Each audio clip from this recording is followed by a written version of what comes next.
Money on my mind, got my money in my mind, right? Money on my mind, got no time for that limelight. I'm from California, man, I guess we'll start with that. Banged out starter caps, glued to the cul-de-sac, looking like an artifact, trying to get their money back. Yellow jackets coming, mama about to have a heart attack.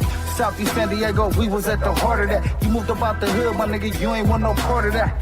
Move to work and let the money drip the laundry mat. I pray to God the homie get his little daughter back. So many problems and it's not even a part of rap. So many suckers and they hating and they copycat. And life is bigger than these bitches that you hollered at. And if you bleed it out, I better get $3 back. And all I'm giving is the facts. Pay attention to the stats and never making mention of the jacks. Gotta keep the money stacked, work your way through the traps. Money motivated to the max. Money on my mind, got my money in my mind, right? Money on my mind, got my money in my mind, right? Money on my mind, got my money in my mind, right? Money on my. What up? What up? What up? Yeah, we back, man. We back. Welcome to the remix with Cali Dre, man. Cali Dre is in the building, man. What it do, man? You know what I'm saying? What it do? Yeah, we back, man. You know they didn't want us to come back, man. You know they didn't want my black ass to get back on this mic. You know what I mean? But we back, man. You know what I'm saying? We're going to break down a whole bunch of shit tonight. You know what I'm saying? Salute to everybody for rocking with the channel, man. I appreciate y'all for running up the videos, you know what I mean? Running up the views, hitting the comment section, all that. You know what I mean? Subscribe to the channels, man. I'm on YouTube, Twitch, Instagram, TikTok, you know what I mean? Tap in with me wherever you want me to be, man. I'll pull up over that way. You know what I'm saying? That's how we do it on this channel, man. But yeah, man, I appreciate everybody for rocking with your boy, man. What it do, man? You know what I'm saying? How y'all living, man? Yeah, man. How y'all living? You know what I'm saying? Where y'all tapping in from, man? You know what I'm saying? What city, what state, what hood, what borough? You know what I mean? What wall? What project? You know what I'm saying? Shit, nigga, where the fuck at? Nigga, where you at? You know what I mean? But yeah, man, we gonna get to it tonight, man. You know what I'm saying? I ain't gonna waste a whole bunch of time with the shenanigans and with the bullshit because we got shit to break down tonight. You know what I mean? It's been a whole bunch of activities going on today. I'm getting on a little late, man, because I want to let the dust settle on the day and make sure that, you know what I'm saying, all of the messages and all of the videos and content that we putting out is as accurate as it can be, man. So I wanted to just take, you know what I'm saying, take the whole day and make sure that I'm giving the people, you know what I mean, that A1 Yoda. You know what I'm saying? Make sure I'm giving the people that A1 Peruvian motherfucking flake, man. You know what I'm saying? So hey, strap up, man. If you got it, roll it up. You know what I'm saying? Pull it up. However the fuck you like to do, man. But I'm about to break some of this shit down today. You know what I mean? And yeah, y'all tap in with your boy, man. Definitely subscribe to the channels as well, man. YouTube, Twitch, Instagram, TikTok. You know what I'm saying? Tap in with me, man, and I'm going to tap back in with you. But we're going to get into a little bit of this show, man. I don't even want to waste no motherfucking time tonight. You know what I mean? It's way too much shit going on in the world, and we ain't playing no motherfucking games today, man. We ain't playing no motherfucking games today. So with that being said, man, let's get right to it. Let's get right to it, man. First story I want to share with y'all. Actually, I don't even want to go to the story route yet, man. Y'all know what kind of night it's going to be. You know what I'm saying? Y'all know what kind of night it's going to be. But before we get into all that, man, I want to get into a little bit of this thread, man, because there was a couple of things on here that had me kind of really laughing today, bro. So it says this pimp gets 35 years after bragging on Instagram, man. So I'm going to check in with this and find out what the fuck. Do a domestic violence. Get the lights. They're trying to tell me leave alone. On social media, they're trying to tell me leave money alone. Cedric Dorsey painted himself as a pimp. Why I'm a pimp? With money, swagger, and influence. SCCC 333. But investigators say his lifestyle was built by forced sex work, as Dorsey trafficked a woman into prostitution in Seattle, Bellevue, Kent, and Las Vegas. It all came undone in 2024 when Bellevue police responded to a domestic violence call involving Dorsey and his victim. They listened to what that victim was telling them and realized things weren't just adding up for her and what she was saying, and that she was in a very dangerous situation. Bellevue Police Major Ellen Inman says patrol officers noticed signs of trafficking and called detectives. When you ask them questions, they're answering repeatedly in these kind of scripted or answers that sound like they're rehearsed. When they served the search warrant on his premise, they recovered $12,000 in cash, along with those 3 firearms, one of which was stolen, and a banned firearm. King County Give the light, prosecutors hit Dorsey with charges of human trafficking, promoting prostitution, and unlawful possession of a firearm. We see very significant violence, strangulation, beatings, assaults. Prosecutor Brayla McGinnis tried Dorsey's case where his own social media posts were used as evidence, including this one about the 304 oath, where prostitutes promise not to cooperate with police and say they aren't victims. One of This can't be real. rules 429, of salute, the Queen, game salute. is not to talk to police. It is that idea of selling the dream, right? Saying, I have these nice things. If you come with me, you can have all of this, right? And when you're talking to someone who has had a very rough upbringing or a very troubled life, that's the vulnerability that they exploit. That's the way I look at social media and the use of different ways that people advertise their criminal activity, is that if you make it available for the Bellevue Police Department in this case to access and use as part of our lawful investigation, then that's what we will do. After being found guilty at trial this spring, Dorsey is now starting a 35-year prison sentence. We were able to take a very Okay. dangerous For sure. criminal off the street and hold him accountable for his actions. Now, local and state officials have been really trying to get a handle on this issue of illegal sex work. And one of the proposals supported by the King County Prosecuting Attorney's Office was a bill earlier this year in the legislature that would have increased the penalty for those who are buying sex work, the Johns in this case. But that bill did not make it out of committee this year. Reporting live in Seattle, Jerry. Okay, so as y'all can see, you know what I'm saying? Pimping on Instagram will get y'all ass 35 years, man. You know what I mean? You might listen. Keep your pimping in the background, player. You know what I'm saying? Keep that shit on the back page, on the back channel, man, because if you out here on Front Street with it, they gonna lock your black ass up, man. That's a fact, man. Get the likes up, man. I appreciate y'all for chopping it up with your boy tonight, man. It's the remix with Cali Dre. I'm gonna drop that link tonight too, man. Anyway, want to get in the chat, you know what I mean? And get on the panel and chop it up with your boy. We're going to definitely do that, man. But I want to run through a couple of these stories real quick, and we're going to get to the main event. We ain't going to waste no motherfucking time, man. What else did I want to drop on here? I'm gonna do a little bit of politics tonight, not too much, but I'm going to drop into some politics before I get to the main story. So let me bring this up real quick, because this definitely came to my attention today. And, it says Epstein file resignations. And it's a whole bunch of them. You got CBS News, Columbia, Apollo, CEO, WEF, Harvard, Hyatt Chair, NYG co-owner, Goldman Sachs. So again, when I try to illustrate the depth of these Epstein files and this Epstein situation, this is just a drop in the bucket. I mean, there's millions and millions and millions of pages of documents all surrounding one man. So that should let y'all know right there. You know what I'm saying? He was into a whole lot of dirty shit, man. But let me get off this threads, man. I think that's everything I want to actually. Oh, look at this shit right here, though. This shit is ignorant. So it says Selena Powell reportedly sent a cease and desist to a streamer, Deshae Frost, over defamation allegations following a viral kiss in which he claims she gave him herpes. What in the fuck is this, bro? Hey, y'all let me know in the comments, man, if y'all think Selena Powell gave this streamer Deshae Frost herpes over a virtual kiss, man. I don't know. I mean, that shit, if that's the case, man, yeah, you might have a fat lawsuit on your hands, brother. But yeah, I don't know about that. I don't know about that. You know what I'm saying? Is there anything else on here I wanted to show, man? Nah, we finna get the hell out this shit. Yeah, get the likes up, man. Just to remix with Cali Dre, man. I appreciate y'all for rocking with your boy. I got some very, very interesting updates, and we're gonna look at a lot of good video tonight, man. So matter of fact, shit, let's just get to it, man. That's the only way I know how to motherfucking do it, man. You know what I'm saying? Subscribe to the channels, man. YouTube, Twitch, Instagram, TikTok. You know what I'm saying? I'm wherever you want me to be, I'm gonna pull up over that way. You know what I'm saying? That's how the fuck we do over here. Wherever you want me to be, I'm gonna pull up over that way, man. Hit me in the comments, tap in with me, and I'm gonna tap in with you. You know what I'm saying? But the first part, we're gonna get this politics shit out the way. You know what I'm saying? Because we're gonna, you know what I mean? We're gonna work some global politics. We're gonna work some national politics.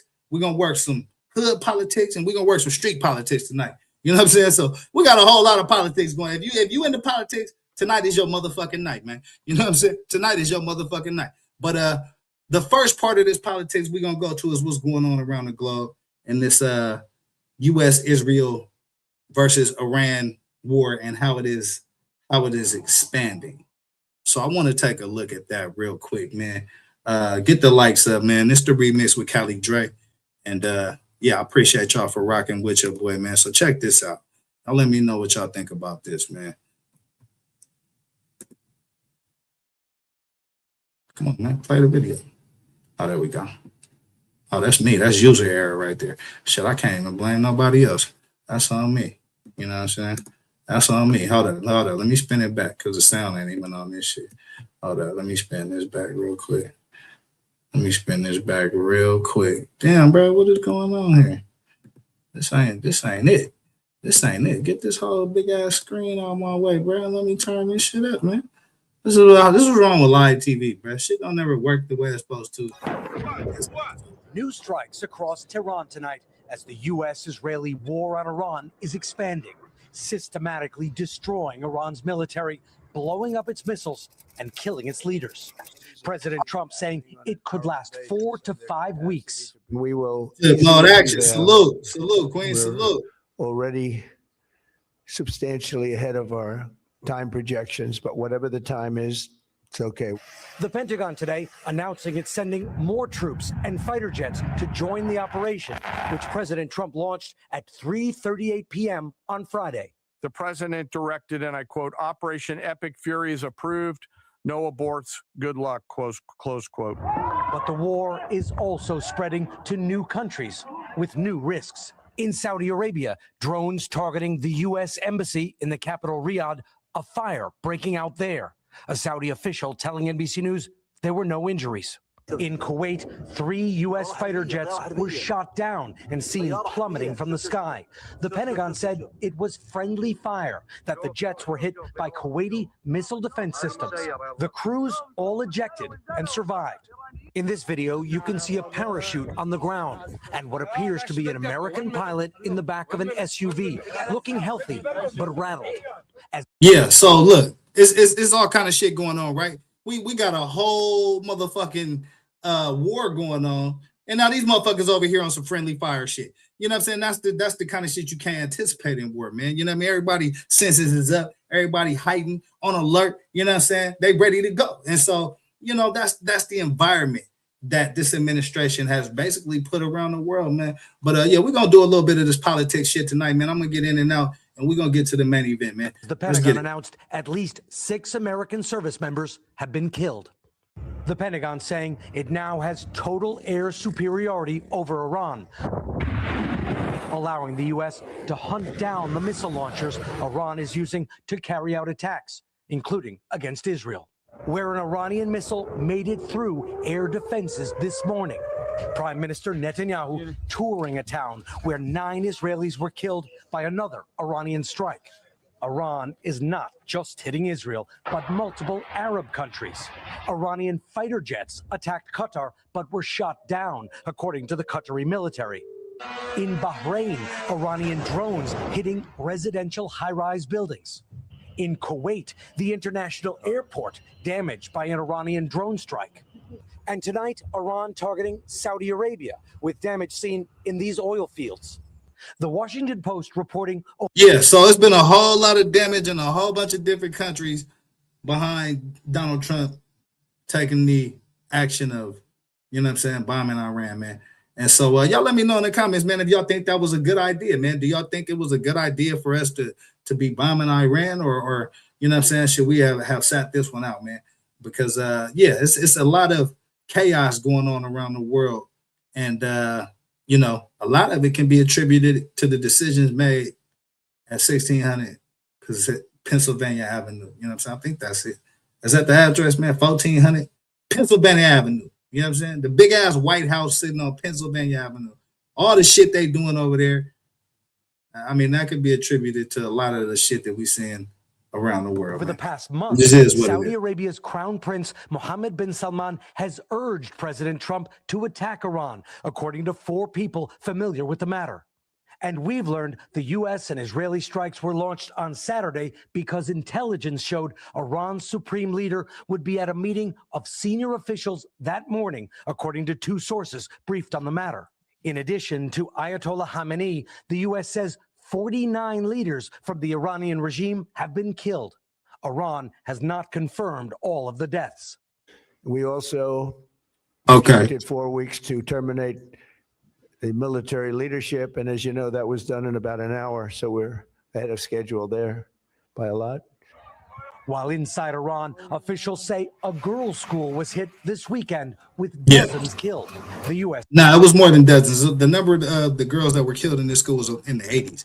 So that's most definitely that's most definitely on this administration for sure. says Man. it's Let's check investigating. a little bit more of this There out. have been demonstrations supporting the Iranian regime, but also Iranians celebrating the death of the Ayatollah. His Okay, so it's been pretty split as far as the demonstrations is concerned. Let me see. I want to fast forward. Iranian regime. I don't even want to dive into what he talking about. Let me see if it's any more video on here that I want to look at. Get the likes up, man. Yeah, let's check a little bit of this video out right here. Military, the final order to proceed? Yeah, that's right, Tom. The first wave of strikes began with Tomahawks fired from Navy ships and long-range precision munitions fired from aircraft outside Iran, taking out air defenses and paving the way for manned aircraft. Next up, B-1 and B-2 bombers began flying in, striking hardened underground missile sites and vertical silos with huge bombs to penetrate deep underground. Over 1,200 targets already hit.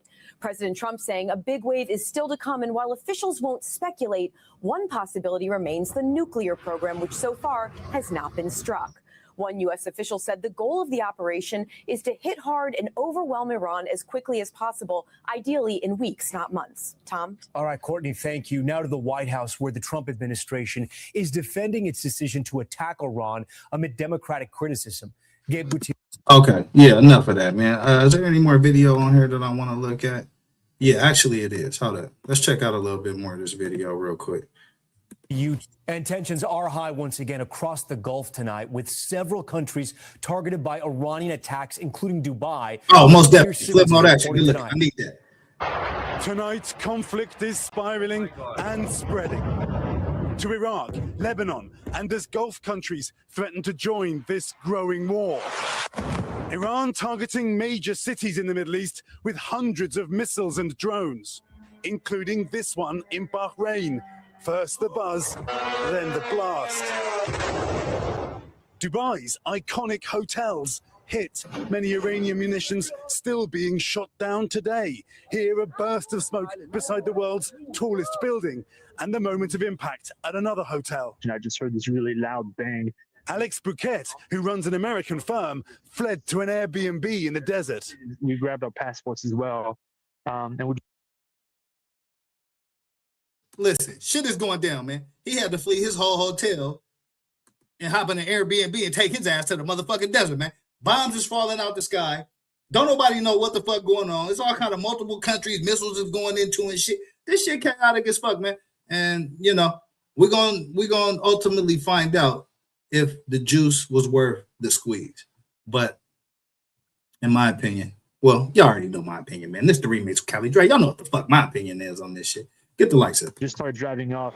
This was Dubai Airport over the weekend and nearby Abu Dhabi. Thankfully, passengers have been evacuated. Thousands of flights cancelled in a region that is a critical hub for the world's commercial airlines. Sarah Metty from Tennessee is in Dubai for her 20th wedding anniversary. She found herself filming munitions exploding outside their hotel. Damn. What are you thinking when you're filming this? That I've got to be in a dream. This can't be real. I never in a million years thought this would happen. They've been urged to stay inside. I just want to get home to the kids. I miss them terribly. Iran's objective in all this to pressure its neighbors to tell Washington, call off the war. And this is far from over. Keir Simmons. Yeah, I think this is far from over as well, man. Listen, sometimes, man, these smaller countries got a lot of fight in them. You know what I'm saying? They were saying that that Ukraine was going to be out of there in about 2-3 days, 2-3 weeks, you know. But then the president was like, nah, I don't need no ride out. I need some more motherfucking guns. I need some bullets, motherfucker. We and you know, to this day, a number of years later, Ukraine is still out there in the fight. So, you know, you can't underestimate, you know, people by their size. You can't judge a book by its cover. It ain't the size of the dog in the fight. It's the size of the fight in the motherfucking dog. And so sometimes, man, that shit come into play. Let's see what else is there anything else on here I want to talk about? Yeah, actually, oil prices. Yeah, that was a perfect stop right here. Let's chop it up about these oil prices, man, because as this continues, it's anticipated to severely affect oil prices. So let's check out what they got to say about that. Tom, tens of thousands of Americans live in this region. Tom? Keir Simmons, please stay safe tonight. There is also a new threat from Iran around the critical Strait of Hormuz, where much of the world's oil passes through, with implications for the prices you pay at the pump. Christine Romans is here tonight, and Christine, Iran with a very serious threat. Yeah, and Tom, what happens to oil prices depends on what happens here in the Strait of Hormuz. It's a narrow waterway where about 20% of global oil passes through. And tonight, Iranian state media is saying Iran will set fire to any ship trying to pass through here. You can already see shipping there at a virtual standstill. Oil prices jump today, and every dollar that oil prices rise translates to about 2.5 cents for a gallon of gas. That means, for example, $10 spike in oil, 25 cents at the pump, and American wallets are already feeling this, Tom. Okay, so that's something you definitely want to pay attention to. You know what I'm saying? As the price of the barrel goes up, the price of the pump goes up. So, you know, that's something that may become a problem if Iran continues to target oil fields. You know what I mean? You know, that's a very, very interesting strategy, because the world depends on, you know, energy, right? Oil, all that shit. So it's going to be very interesting to see how this ultimately plays out, man. Let's check out a little bit more of this, and then we're gonna move to the next segment, man. Get the lights up. Oil prices. The national average for a gallon of regular gas today topping $3. Secretary of State Marco Rubio says the administration anticipated this and will announce steps to mitigate it tomorrow. Okay, we'll see what that plan is all about. Christine, thank you. Okay, so they say a plan is coming tomorrow to try to mitigate all this oil prices, you know, increases and all that. We shall see, man. Y'all let me know in the comments, man. Do y'all think that this administration has a plan for any of this shit? Y'all let me know, man. You know what I'm saying? If they do have a plan, what is that motherfucker, right? But yeah, we'll dive deeper into this whole global politics thing a little bit more as the days and weeks unfold, because yeah, this shit ain't going nowhere, man. But yeah, I want to get to one more story, and then I want to kind of get to the main event, man. You know what I'm saying? But there was a story that I wanted to cover today. Actually, there was two stories I wanted to cover. Do I have the other one up? Nah, I only got this one. All right. So look, we go look at this, man. So it was a double shooting inside of a Milwaukee hospital.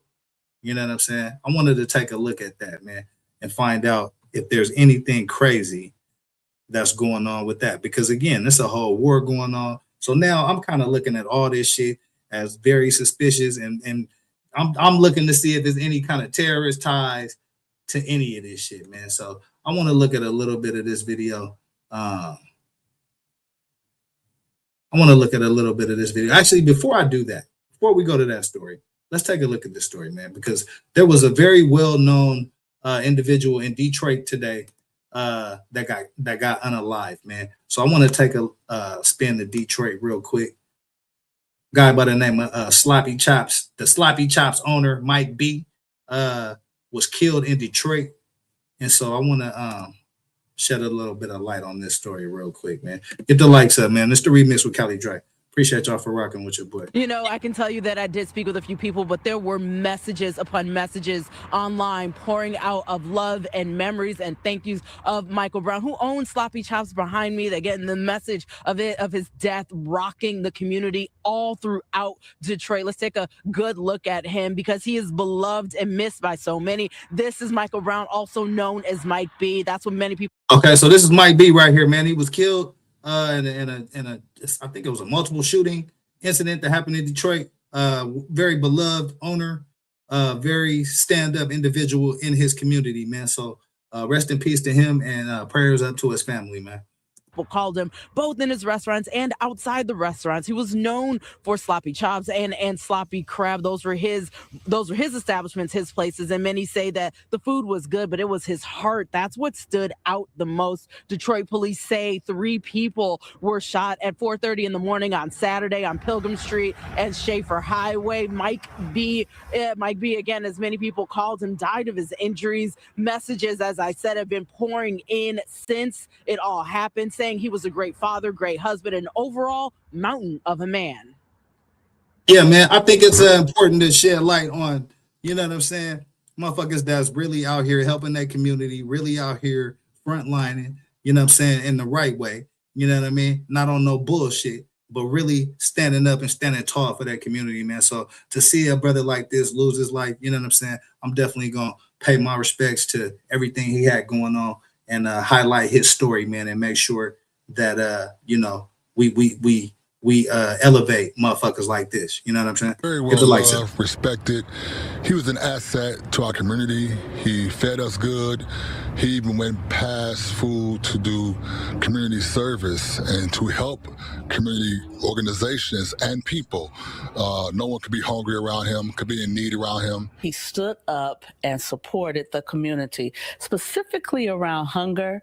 He always did things to make sure that people had food, that he would say that there's no young person that's going to be hungry as long as I'm around. So he would do things. And then I remember either it was last year or the year before last, that there was a tragic thing that happened at one of his restaurants. And he was just there 10 toes down for that person and that family and that community.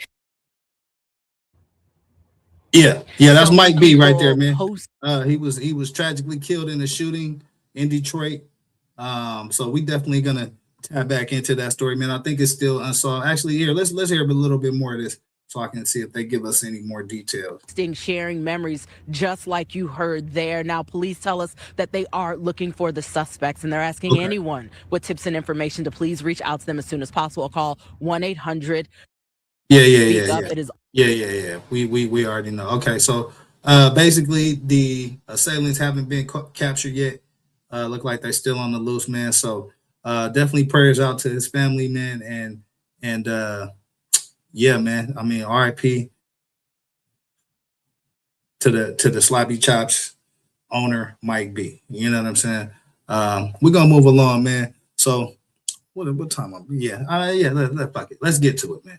Let's just get to it. I'm tired of fucking around with this shit. It's been a whole lot of updates, man. It's been a whole lot of updates and information and conversations out in these California streets, man, out in this California atmosphere. You know what I'm saying?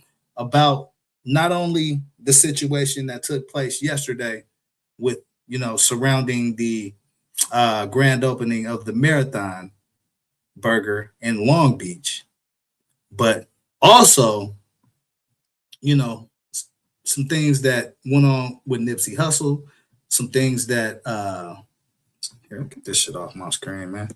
Some things that happened, you know, as far as, you know, that his whole case. And so we're gonna break all of that down, man. We're gonna break all of that down right now, man. You know what I'm saying? I appreciate y'all for running up the videos as well, man, that I did last night. You know what I'm saying? That was a last minute joint. You know what I mean? I felt like that story needed to be covered. And I appreciate the people for responding to that, man. So we're gonna double back on that tonight with some of this information I'm about to get to y'all ears, man. So let's get to it, man. So where do I want to start this, man? Let's take a look at this right here. Let's take a look at this right here, man. I want to start here. So Nipsey Hussle's brother, Black Sam, as I told y'all in the video yesterday, Nipsey Hussle, that Crenshaw parking lot that Nipsey Hussle was killed in is now named Nipsey Hussle Square, basically. And so they did a whole dedication to Nip at that location the day before the shooting happened. So I want to tap in with a little bit of what Black Sam was talking about in that, because I thought it was pretty powerful. And then we're going to get to, you know what I'm saying, what actually has unfolded since since the shooting happened yesterday, man. Get the likes up, subscribe to the channel, man. This is the remix with Cali Dre, and I appreciate y'all for tapping in with your boy, man. So we're gonna check in with Black Sam and see what he had to say as Nipsey Hussle Square was dedicated in honor of Nip. We would have never had an opportunity to buy the lot without that happening. And I remember Marquise coming and being a part of helping us, being very instrumental in helping us get the parking lot. I don't know what was going on in the city, but he was always somebody that championed ownership and had a lot of conversations with Hussle. Yeah. So that's a little preview. We're gonna watch the expanded version.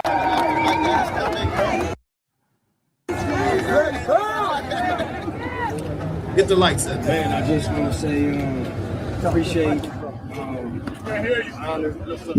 honor of being able to rename this Nipsey Hussle Square. It means a lot to us, to the family.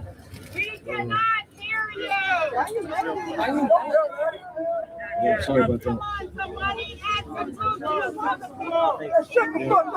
Oh my God. Oh shit. As you can see, you know what I'm saying? Crenshaw and Slauson stay turned up, man. It just is what it is. There's no other way around it, man. You know what I'm saying? I used to stay over there for a little minute, right around the corner from the Marathon store. You know what I'm saying? So yeah, it stays activated in that area, man. You could feel it in the air. But on this day, they dedicated the parking lot to Nipsey Hussle, naming it Nipsey Hussle Square. And so Black Sam is giving his thoughts on how that came to be and his appreciation for the community for supporting their movement. Oh my gosh. Appreciate y'all. But it's still turned up on hearing me just to understand that me being in front of here, I'm appreciative. So even if you don't hear it, it's me showing appreciation to y'all for coming out. Appreciate to the councilman and everybody in the city that made this happen. Means a lot.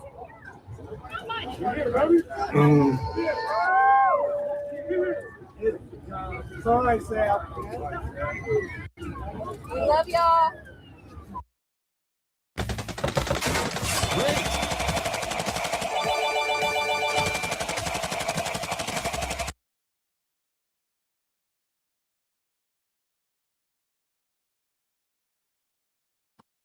Yeah, my fault again. They hit me with the motherfucking commercial, man. Here, we're gonna get back to this video real quick.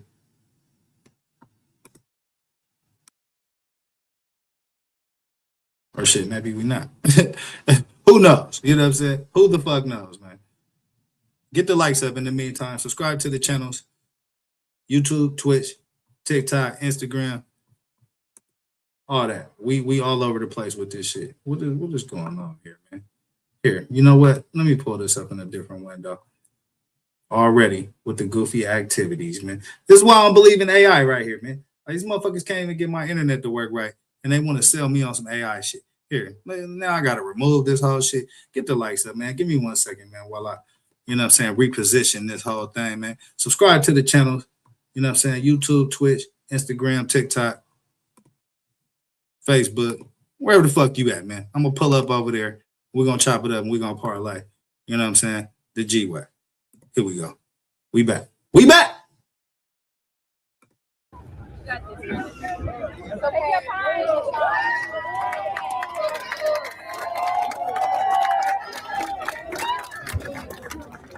I think everybody that know Hussle know that Hussle loved the area, and Crenshaw Slauson meant everything to bro. I think he met his child's mother here, sold his first mixtapes here. We used to walk from 60th Street, Crenshaw Slauson as kids, catch the bus right here.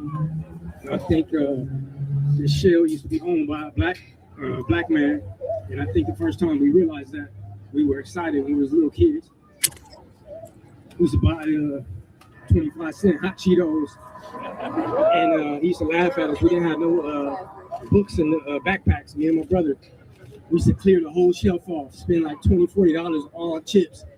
And he put us to the side like, man, what are y'all doing? And Uncle G, salute. Laugh and joke. And he took a liking to us, to Hussle in particular. Hustle used to tell him, man, we doubling up. And I ain't checking yet, Uncle G. Let me look every at day it. we I used to gotta look come at it. and do that. So this corner had a lot of memories. Hustle sold his mixtapes out of the parking lot, and he used to get kicked out of that lot. Yeah, so Black Sam is basically explaining how they came into this lot that the Marathon clothing store on Crenshaw and Slauson sits in. So I thought this was pretty impactful, giving a little bit of remembrance to Nip, giving a little bit of remembrance to Nip and his hustle. You know what I'm saying? Get the lights up. Black man, and I think the first time we realized that, we were excited when we was little kids. We used to buy 25-cent hot Cheetos, and he used to laugh at us. We didn't have no books and backpacks. Me and my brother, we used to clear the whole shelf off, spend like $20-$40 on chips, and he pulled us to the side like, man, what are y'all doing? And we used to laugh and joke, and he took a liking to us, to Hustle in particular. Hustle used to tell him, man, we doubling up. And every day we used to come and do that. So this corner had a lot of memories. Hustle sold his mixtapes out of the parking lot, and he used to get kicked out of that lot. And eventually we opened a business there and met the owner of that property, and the owner loved us and loved.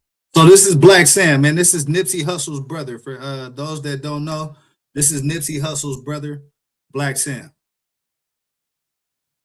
Would you say, Uncle G, that Black Sam interview was definitely a good one? Yeah. He did definitely do a good interview, man. I was actually gonna cover that. I'm not gonna do it tonight. It's a little late, man, but I was watching that earlier today, man. Trust me. You in my bag right now, Uncle G. I already picked it, my guy. I'm on it. I'm on it. Get the likes up. Hustle and facts, and I say all that to say none of that could have been done without the community and without everybody here. I think mixtapes, t-shirts, just the support, and little by little that lot turned into something huge. And even the owner, he was Korean. He came, he like, man, you guys are changing the parking lot. And eventually, we opened up more stores, and the Marathon store. And there was an issue with the police putting I think what was it called? City nuisance. They were trying to kick us out of this lot. And the owner called us over and told us, like, hey man, they putting pressure on me to kick you guys out of this lot. Me and my wife don't feel comfortable. We had to let you guys know. You guys been trying to buy this lot from us, and we never wanted to sell it to you. But instead of kicking you guys out the lot and lose the property with the pressure of the police, man, I think it's time we will sell it to the family, because we just don't feel comfortable by kicking you guys out. And I always say God works in mysterious ways. We would have never had an opportunity to buy the lot without that happening. And I remember Marquise coming and being a part of helping us, being very instrumental in helping us get the parking lot. I don't know what was going on in the city, but he was always somebody that championed ownership, and had a lot of conversations with Hustle about it. And Dave Gross came in and partnered up with us. And so, not to be long-winded, I say all that to say how important this parking lot is and how important this corner is, from little kids to ownership, and even what happened to my brother in this parking lot. Yeah, most definitely. It's a lot of significance in that parking lot, man. Nip and his brother, you know what I'm saying, as they just kind of described to you, they buying up all the Cheetos and Fritos and Doritos and all the kind of chips and candies and shit they can get their hands on, you know what I'm saying? And they taking it and taking to school, doubling up. So this was their routine, you know what I mean? This is how they first got introduced to this parking lot, where now the Marathon clothing store sits, you know what I'm saying? So that's an evolution from little kids to becoming business owners, man. And that's real powerful, you know what I mean? And so that message right there, I definitely want to just highlight as Black Sam is going through this and illustrating, you know what I'm saying, how they came into, being able to purchase this lot and become commercial business owners, man.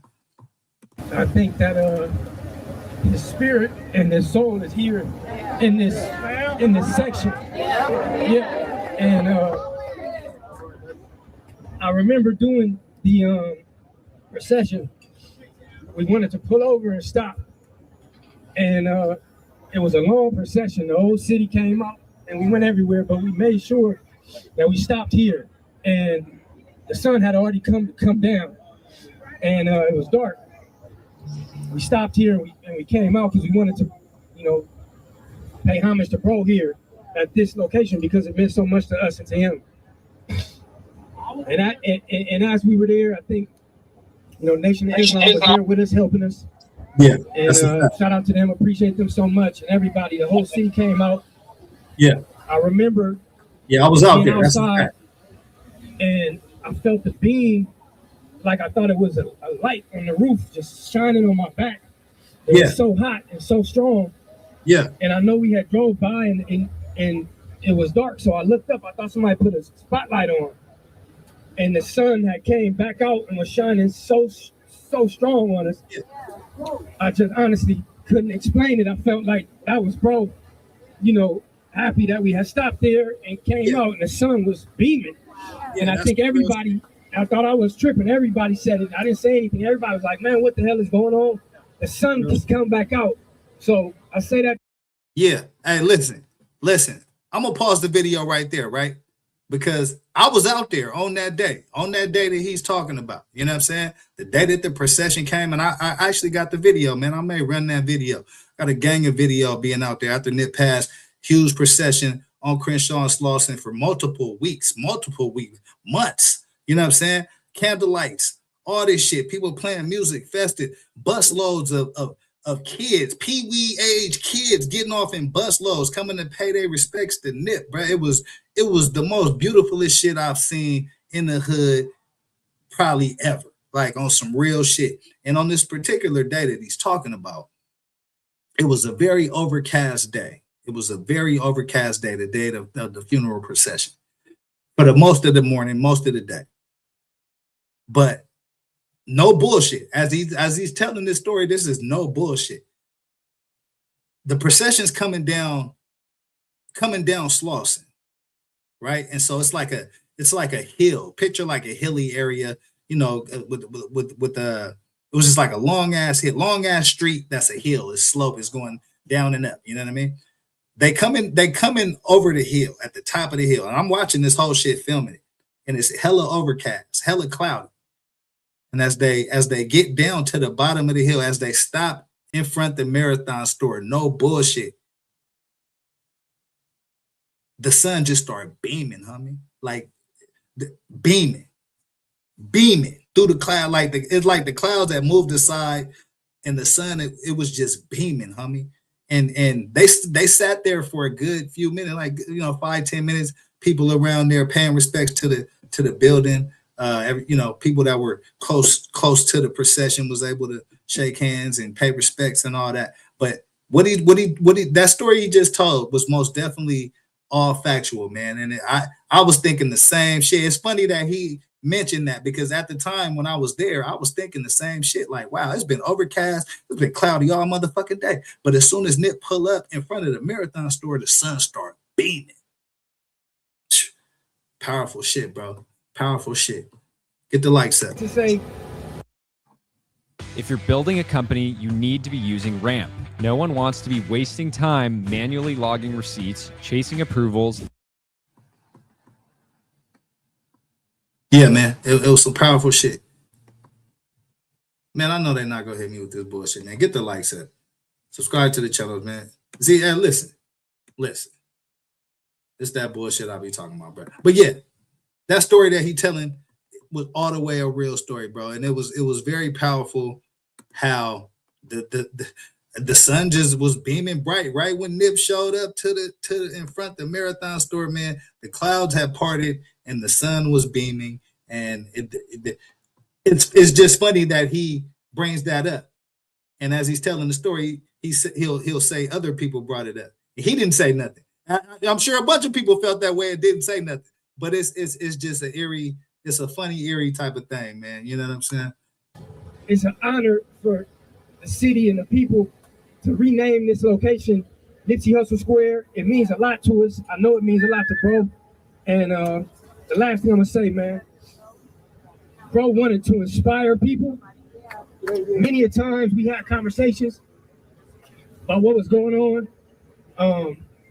And it was like, bro, we got to move and we got to put the store somewhere else. It's too much going on. I'm catching cases, going to jail, dealing with all type of shit. Hood politics, getting into it, regular shit that people go through. And Hustle like, bro, we opening this first store here. We could put the second one somewhere else. We opening this first Marathon store here because my shit has to inspire. And my shit has to inspire people. Yeah. First and foremost, it has to inspire the people that grow up here, that grow up where I grew up, that was with me and seen me, that had to understand that you can do it. So he used to always tell me, bro, we're going to make the money, man. That shit comes and goes. Yeah. My shit is more bigger than that. My shit is here to inspire people. Yeah, and that's what Nip was on, man. And that's why the West Coast appreciating. That's why LA appreciating. That's why, Crenshaw and Slauson appreciating. That's why the world appreciating, man, because, it's certain dudes that, they just got bigger purposes, you know what I mean? And some motherfuckers is out here to be savages. Some motherfuckers out here to scam and scheme and plot and do a bunch of bullshit. You know what I'm saying? Some motherfuckers just getting money, you know what I mean? But Nip was a motherfucker that understood, you know what I'm saying? You want to inspire people, man. DJ Quick used to always say this shit, man. You share your parties with the world and watch you get swole. He said that shit in the song, man. It's a powerful thing, man. You know what I mean? And so you get people behind you, and then pretty soon the movement just takes off, man. And that's kind of what he explaining as far as the support from the community. They were selling T-shirts in that parking lot. They were selling candy. They were selling all kind of shit. And then it turned into them owning that parking lot. You know what I'm saying? So keep your dream alive, man. Keep that hustle alive, man. That's what Nipsey Hussle, his legacy, I think, is all about, man. You know what I'm saying? Inspiring and just making sure that marathon continue, my nigga. You know what I mean? And I thought I understood it then, but I really understand it now. And that's what gives me peace, knowing that bro inspired millions and millions. And it started inspiring the people here in this community, from this neighborhood, and inspiring the people who, number one, felt could not be inspired. You understand? Hustle inspired the youth, inspired the people from the hood, inspired the uninspirable, as people would say, and put another light on it. And it made it shine.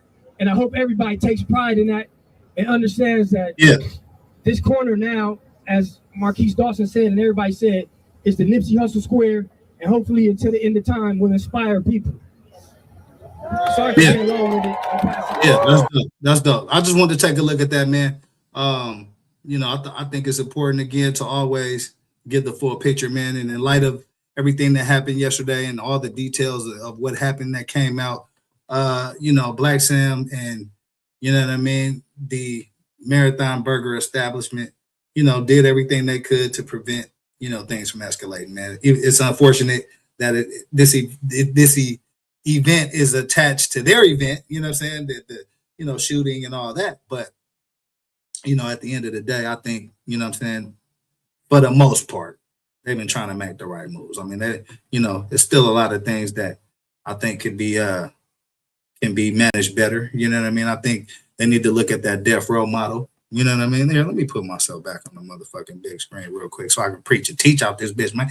Listen, you got to follow the death row model, man. Watch how death row failed. Death row failed because of making bad decisions, because the motherfucker who was talking about being all in the videos turned it into the nigga that became all in the videos. And it was too many motherfucking thugs running around $1 million assets. You know what I'm saying? And it is what it is, man. But that's as this situation unfolds with the Marathon Burger, with their grand openings, I think 2 out of the 3 or 2 out of the 4 openings that they had incidences attached to them. You know what I'm saying? And so we're gonna get into some of that. We're gonna get into some of that tonight, man. What's the other video I want to watch, man? Let's check this video out right here. Let's check this video out right here. Just the one. Hit the likes up, man. Subscribe to the channel. Appreciate y'all supporting the platform, man. This is the video right here. Yo, let's take a look at. Nah, I don't want to watch that one. Let's look at this one, man. So I think this was before the incident actually took place, man. This shit popped up, and I believe this is before the incident happened, but I think this is relevant because from what I understand about this situation, it was two sides that was involved. And then there was like, you know what I'm saying, Black Sam's, for lack of a better term. And so I don't think they was initially involved in the altercation. But when this video came out, it just made me kind of question the energy that was in the air yesterday. And you know, y'all let me know in the comments what y'all think, man. So this was going on, I believe, before that. Oh shit. Going down. Oh shit. Going down.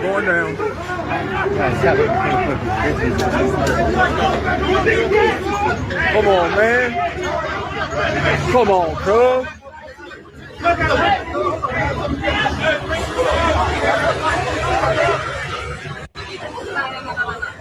What are you doing? Man, go get your son, man. Go get your son.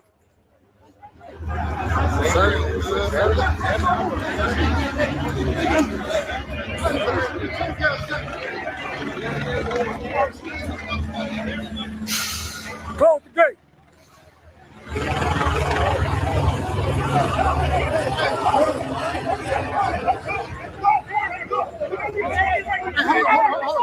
Hold up. Get the lights up.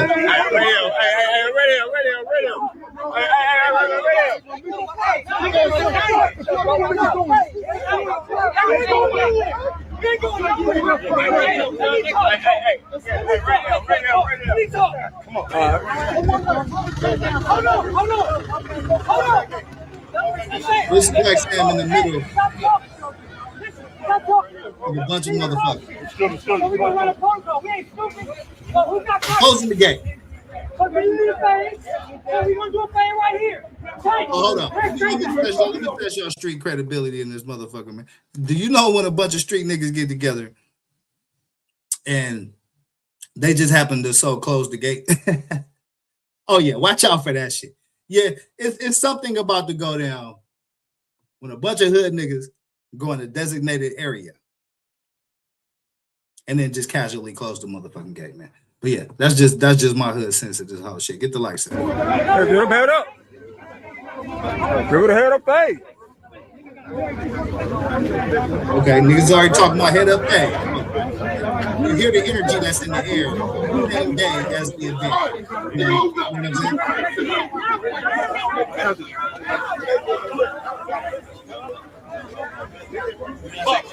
What's up, man? How you doing, bro? You good, Pops? We figure it out. Yeah. Right here. That's how we would have did it. Like that. Right here. Gotta get this straight. Where you go, son? What's going on? So keep doing it. All that stuff, bubble up. Yeah. Stuff all this right here. Really, you can shit like a high water. That's next. That's next. Right here. Right here. That should be shut down. Let y'all Get the lights up. Nigga gotta get it at the house. Then, whatever else happens, it's much respected. And I don't need nothing else to happen. I want to have it right here. And then we get to this Black Sam, he's trying to mediate whatever going on between a few individuals, saying whatever going to happen, have it happen right here. You know what I'm saying? And we're going to end it right here. So I don't know what was in the air, but it seemed like all day, you know, there was just something in the air. You know what I'm saying? That you know, some type of hostility, animosity. I believe this is Black Sam and his own crew, or maybe it's some other niggas that came up there. But this was most definitely the same day. So it just, you know, it always strike me when shit as severe as what happened went down, and kind of what led up to that. What was the red flags? What was in the air? What was going on? You feel me? So that's kind of what I'm breaking down right now, man. Get the lights up.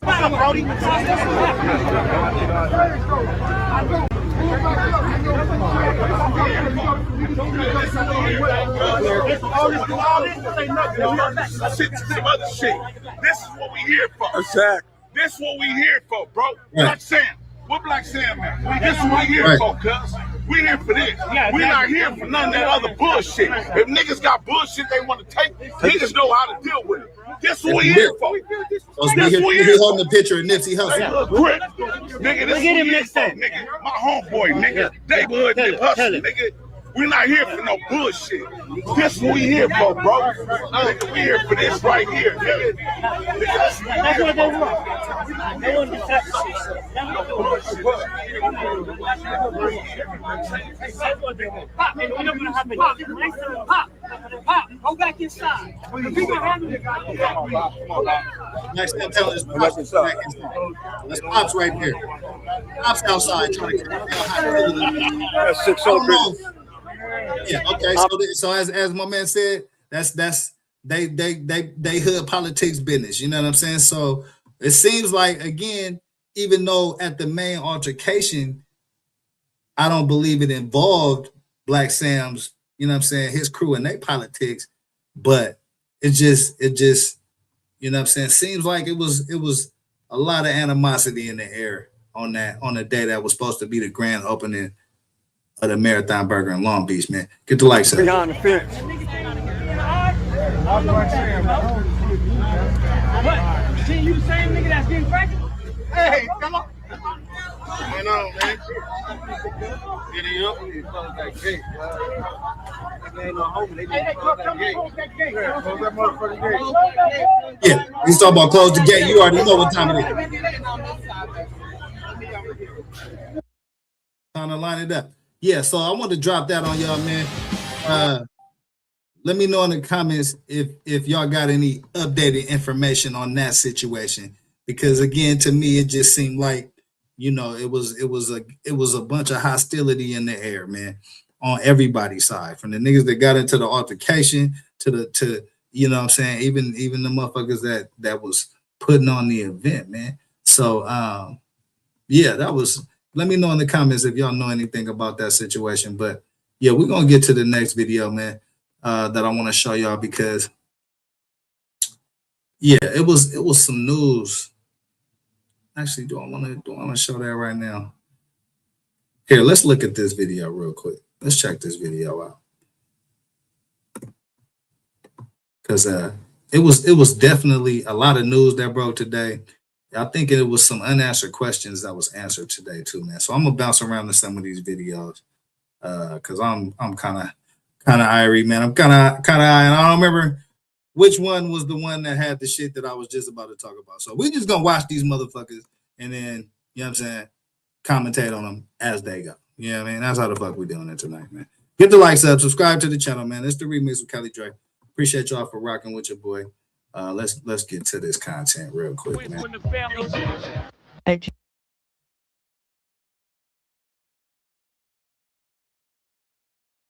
If they let us. Okay, we back. Get the lights up.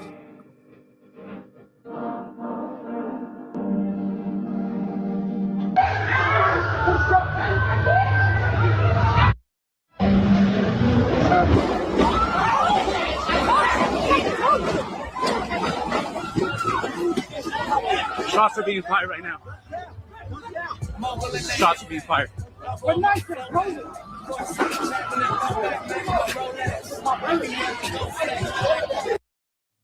fast forward a little bit because I can't do the music, man. Looked like it was, you know, a real, whatever was going on, it was really serious. It was panic on Pine Avenue on Sunday as the sound of gunfire sent people running during what was meant to be a celebration.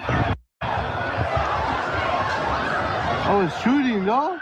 Hundreds had packed this stretch of downtown Long Beach Sunday afternoon for the grand opening of Marathon Burger, the fast food chain founded by the late rapper Nipsey Hussle and his brother Black Sam. But just after 3:30 p.m., police say they received reports of gunfire. On March 31st, 2019, the world had stopped. A man who preached ownership, discipline, and economic empowerment was gunned down outside his own store, the Marathon.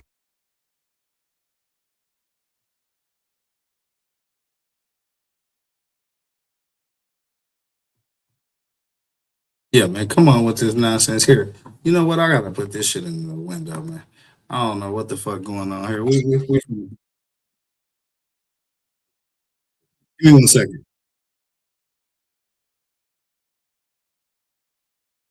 generational wealth, another life is lost in the same city that took Nip. So the question becomes, is the culture evolving or repeating itself? Now, since Nip had lost his life, his brother Sam and his longtime partner Lauren London, the mother of his children, Will Sum, and his entire circle has been carrying that legacy. We've seen the street being named after him, which we'll later identify and talk about. We've seen Puma honor his contract after his passing. We've seen morals, documentaries, investments, and businesses continue in his name. And now, his brother Sam is expanding the Marathon brand, launching Marathon Burger in Los Angeles. A new chapter, a new symbol of ownership. Celebrities showed up, the community showed up. Stevie Wonder even pulled up to the grand opening in less than 24 hours of this video. Yeah, Stevie Wonder was in the building.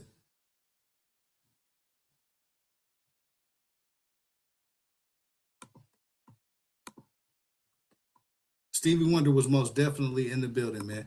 Here, let me pull this up in another window because this shit is acting goofy, man. Get the likes up. Subscribe to the channel, man.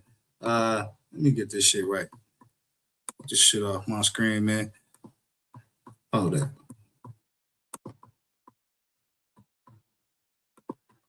Yeah, so basically, man, there was a lot of stars out there. You know what I mean? A lot of people that have invested a lot. A lot of people that have invested a lot into this situation, man. So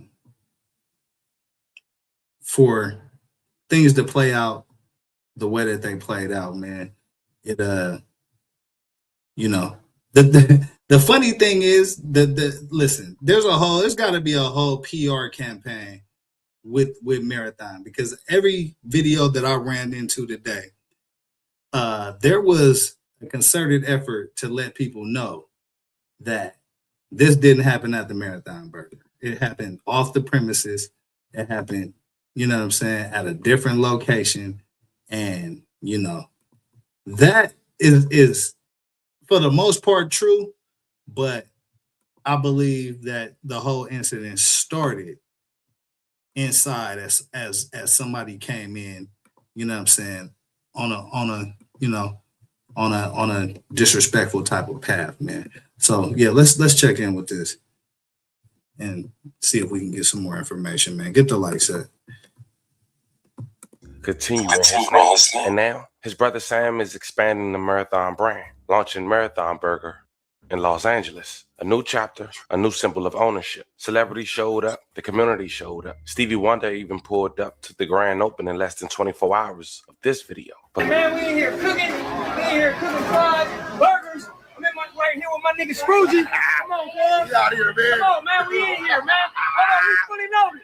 Fully loaded. We got my nigga Stevie Wonder in the building. Look at that. Look at that, scissor. All right. Hey.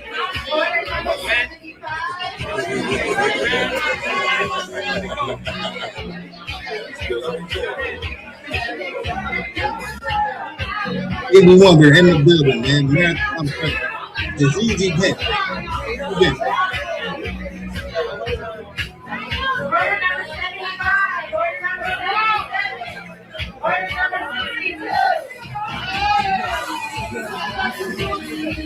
Somewhere between celebration and legacy, another man that lost his life. And today, we're going to talk about it. We're going to identify who the victim was, where he was from, what led up to it, and most importantly, where does leave the culture today? Because LA, especially in certain areas, still carries layers of game politics, territory, ego, and retaliation. And sometimes growth and violence exist in the same zip code. But before we go over this one, I want you guys to remember, I don't give you no angle. I just give you the story. So with that being said, make sure you like, comment, and subscribe. We're going to jump right to it. But to understand what happened yesterday, we got to go back, fam. You see, Nipsey Hussle wasn't just a rapper. He was a product of Crenshaw, affiliated with the Rolling 60s neighborhood Crips. And let's be clear, I'm not glorifying it, it's just context. In Los Angeles, gang affiliation isn't just street activity. It's identity, territory, and generational alignment. And Nip grew up in that system. But what separated him was ownership. He bought property in his hood, opened the Marathon Clothing, talked about economic circulation, pushed tech investments, and spoke to kids on a daily about discipline. He never denied where he came from, but he was always trying to elevate it. That's balance, and it's dangerous. Because when influence grows, especially in the game culture, the power shifts. Yeah, that's a fact. So as Nip passed away, man, there was a lot of rumors and speculation as to who was ultimately responsible. Was Eric Holder? Was he the lone actor? Did anybody put him up to any of these antics? So that has always been a long-standing question, man. But by I'll say loose reporting, you know what I'm saying? It's been some interesting, answers that have come out to that question.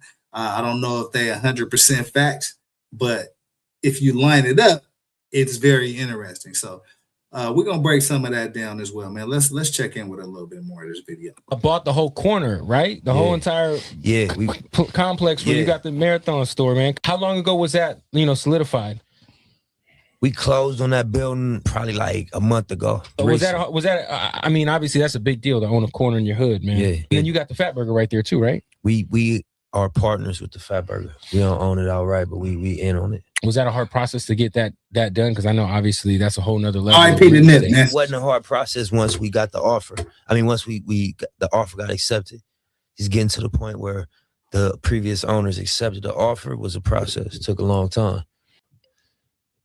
Once we locked in and agreed on a price and, the offer was accepted, it was just like boom, boom, boom, boom. And then we closed. Closing escrow, both commercial units. I think that's big. Like inner city co-work space in the vein of WeWork for local entrepreneurs. You know what I mean? And we got I think 8 entrepreneurs that all have products in the tech space that are in the building with us. And we also have a science, technology, engineering, and math center on the second level for young kids to be able to get trained in the skill set that it takes to get into Silicon Valley. I just want to ask everybody here in the audience, how many of y'all are familiar? First of all, anyone have kids in the audience? Yeah, listen, man. Nip was on some next level, right? And so when you listen to, when you fuck the music, you know what I'm saying? Fuck the music, bro. When you listen to conversation between people like Nipsey Hussle, between people like Tupac Shakur, you know what I mean? There's a lot of people that got good game to give, but the conversations is different, right? It's not about the bullshit always, you feel me? It's about trying to get to Silicon Valley. Pac was on some shit about, he was telling Monster Cody, I want the streets clean from 6 a.m. to 11 p.m. We got to get the hood on board with that. And we'll get the police to ease up on them niggas late at night. So again, it's real leaders out here. Not everybody that you think is a thug or on some gangster shit. You know what I'm saying? A lot of these motherfuckers be smart, man, and make a couple mistakes, your record get fucked up. You got to use that smarts in a different way, man. So yeah, let's check in with a little bit more about what Neighborhood Nip had to say. RIP to Nipsey Hussle too, man. Okay, 1, 2, 3. All right. Are you familiar with the STEM program? Now, the fact that this man right here has invested his time and space for that, I think that's worth a round of applause. Absolutely amazing. Most definitely. Thank y'all. Because that's the next level. That's how we're going to bridge the gap to a lot of these things. Such a forward thinker. What was it about what you do and who you are that made you want to get involved with that, STEM program specifically, and just understanding how important it is for the next generation? Well, truthfully, I was at the Laker game and I was sitting next to a person. And we ain't really speak during the first couple quarters. I ain't know him. I didn't think he knew me. I was, with my people. He was with his people. And about second quarter, we took some shots. And, that shit make you a little more friendly. Loosen up. He like, yeah, you Nip, right? Yeah, what's up, man? Cool. We started talking. He like, yeah, I'm a real estate developer and investor. I got a concept, and I want you to take a look at it. What you doing tomorrow? Can you come out of office? So me and my homeboy pulled up to his office.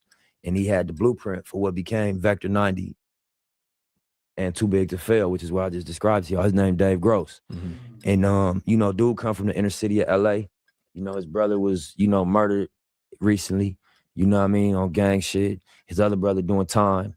And he was just the one out of the 3 brothers that, went to New York and went to an Ivy League school, pursued finance, ended up on Wall Street. And then when he became, accumulated some resources, he wanted to come back to LA and build.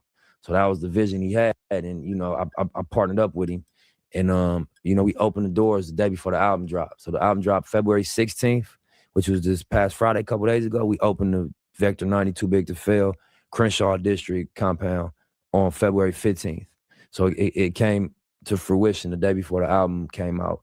And it's a documentary we getting to put out about it and everything. Some very powerful people involved. A dude by the name of Don Peebles. He one of the most successful Black real estate developers in the world. He worth like $5 billion. He building a skyscraper in LA. He about to buy the SLS hotel.